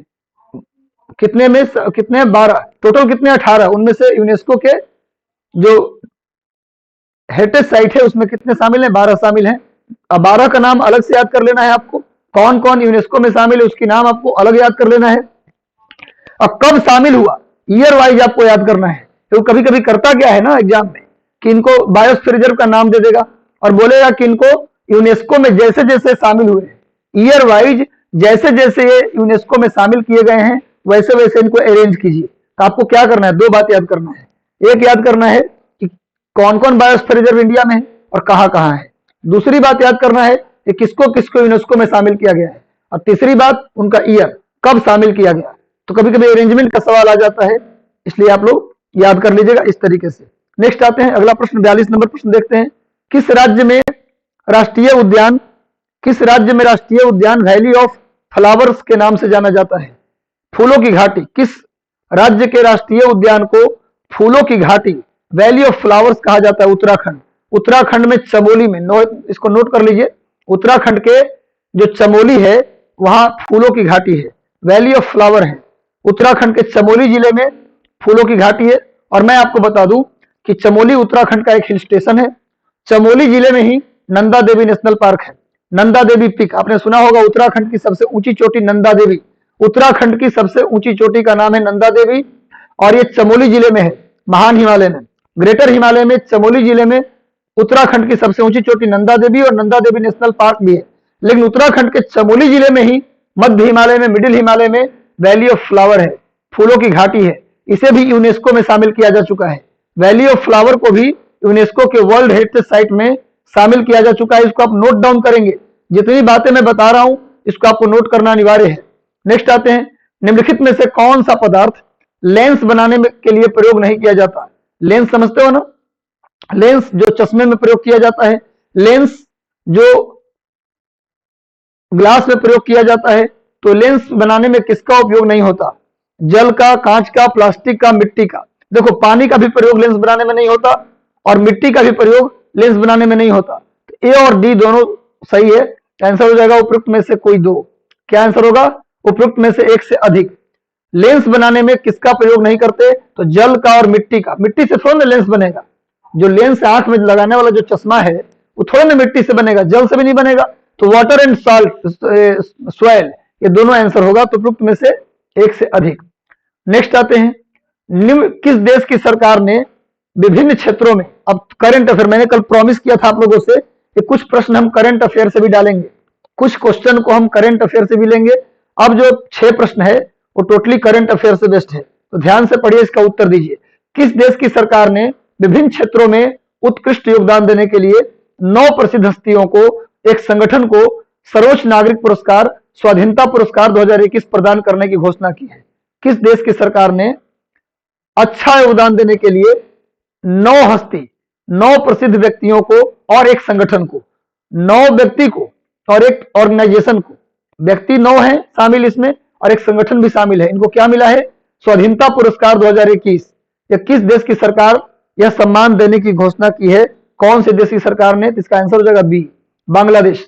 बांग्लादेश की सरकार ने उत्कृष्ट कार्य के लिए 9 व्यक्ति और एक संगठन को क्या दिया है?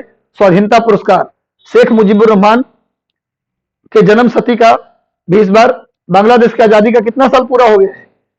बांग्लादेश की आजादी का भी 50 वर्ष पूरा हो गया 2021 में। 2021 में बांग्लादेश की आजादी का 50 वर्ष पूरा हुआ। इसमें हमारे प्रधानमंत्री नरेंद्र मोदी चीफ गेस्ट के रूप में गए हुए थे। उसी समय स्वाधीनता पुरस्कार 2021 की घोषणा की गई थी और 9 लोगों को यह पुरस्कार मिला और एक संगठन को यह पुरस्कार मिला था। तो बांग्लादेश का इसका आंसर होगा। ये भी नोट कर लीजिएगा, बांग्लादेश की आजादी के कितने साल पूरे हो गए? 50 साल पूरे हो गए। इस उपलक्ष्य में चीफ गेस्ट कौन थे? तो हमारे प्रधानमंत्री नरेंद्र मोदी थे। नेक्स्ट आइए, अगला प्रश्न भी करंट से है। निम्नलिखित में से किस अभिनेता को 19 मार्च 2021 को international federation of film archive द्वारा सम्मानित किया गया? 19 मार्च 2021 को international federation of film archive के द्वारा सम्मानित किया जाने वाले अभिनेता कौन है? तो इसका सही उत्तर होगा अमिताभ बच्चन। किसको सम्मानित किया गया है? अमिताभ बच्चन को। नेक्स्ट आते हैं, अगले प्रश्न की ओर बढ़ते हैं। हाल ही में किस देश ने कोविड-19 महामारी से लोगों को बचाने के प्रयासों को बढ़ाने हेतु अपने पहले बड़े टीकाकरण क्लिनिक का उद्घाटन किया? कौन सा देश है जो क्लिनिक नाम से एक बहुत बड़ा टीकाकरण यानी इंजेक्शन का अभियान शुरू किया है कोविड-19 महामारी को हराने के लिए?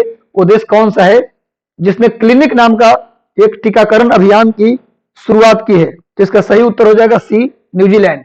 न्यूजीलैंड में क्लिनिक नामक टीकाकरण अभियान की शुरुआत की गई है, नोट कर लीजिएगा। अभी भारत सरकार ने भी हर व्यक्ति को टीकाकरण हो जाए, कोविड-19 का इंजेक्शन लग जाए, उसके लिए भारत सरकार ने भी एक योजना चलाया है जिसका नाम है हर घर दस्तक। हर घर दस्तक योजना, हर घर दस्तक योजना, नोट कर लीजिएगा। भारत सरकार का योजना है हर घर दस्तक। महाराष्ट्र सरकार की योजना है कवच कुंडल, मिशन कवच कुंडल, नोट कर लीजिएगा। महाराष्ट्र सरकार ने हर एक व्यक्ति को टीकाकरण करने के लिए, प्रत्येक व्यक्ति को कोविड इंजेक्शन लगाने के लिए कवच कुंडल, मिशन कवच कुंडल शुरू किया है। भारत सरकार ने हर घर दस्तक शुरू किया है और न्यूजीलैंड सरकार ने क्लिनिक नाम का योजना शुरू किया है। नेक्स्ट आइए, अगले करंट की ओर बढ़ते हैं। केंद्रीय अप्रत्यक्ष कर और सीमा शुल्क बोर्ड ने हाल ही में अधिसूचित किया कि वित्त मंत्रालय ने अनिवार्य ई इनवाइस की सीमा को 100 करोड़ रुपए से घटाकर कितने करोड़ रुपए कर दिया है? केंद्रीय अप्रत्यक्ष कर और सीमा शुल्क बोर्ड, जो सेंट्रल इनडायरेक्ट टैक्स जो है उसके लिए जो बोर्ड है, उस बोर्ड के द्वारा ई इनवाइस की सीमा को 100 करोड़ से घटाकर कितना कर दिया गया है? यह प्रश्न पूछ रहा है।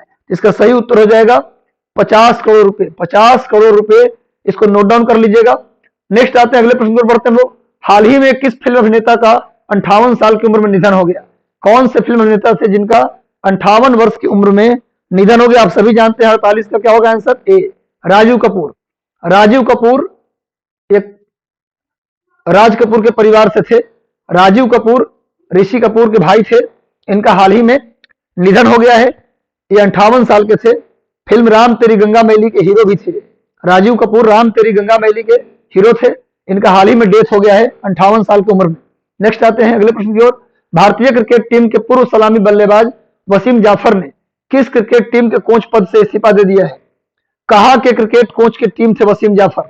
भारतीय क्रिकेट पूर्व क्रिकेटर वसीम जाफर किस क्रिकेट टीम के कप्तान थे, जिन्होंने कप्तान नहीं कोच थे, जिन्होंने अपने कोच के पद से रिजाइन कर दिया है? इसका सही उत्तर होगा B, Uttarakhand. Uttarakhand cricket team के कोच थे वसीम जाफर, इन्होंने क्या कर दिया है? उत्तराखंड क्रिकेट के कोच से रिजाइन कर दिया है। और इस सेशन का अंतिम प्रश्न लोग देख रहे हैं, विश्व दलहन दिवस वर्ल्ड पल्सेस डे निम्न में से किस दिन मनाया जाता है? इसका सही उत्तर होगा 10 फरवरी। 10 फरवरी को विश्व दलहन दिवस मनाते हैं हम। तो चलिए आज के सेशन का ये अंतिम सवाल था। कैसा लगा सेशन आप कमेंट बॉक्स में जरूर दें और चैनल को सब्सक्राइब कर लें और लगातार चैनल से जुड़े रहें। और अधिकतम लोगों को जहां भी आपके सोर्सेज हैं, टेलीग्राम, फेसबुक, यूट्यूब या जो भी आपके सोर्सेज हैं, फेसबुक, उन सब में इस सेशन को शेयर कर दें ताकि अधिकतम लोगों तक इसका फायदा मिल सके।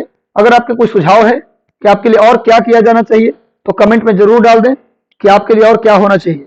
चलिए कैसा लगा सेशन आप जरूर बताएं। All the best, God bless you, आशीर्वाद, शुभ रात्रि। मिलते हैं कल फिर शाम 4 बजे इसी समय।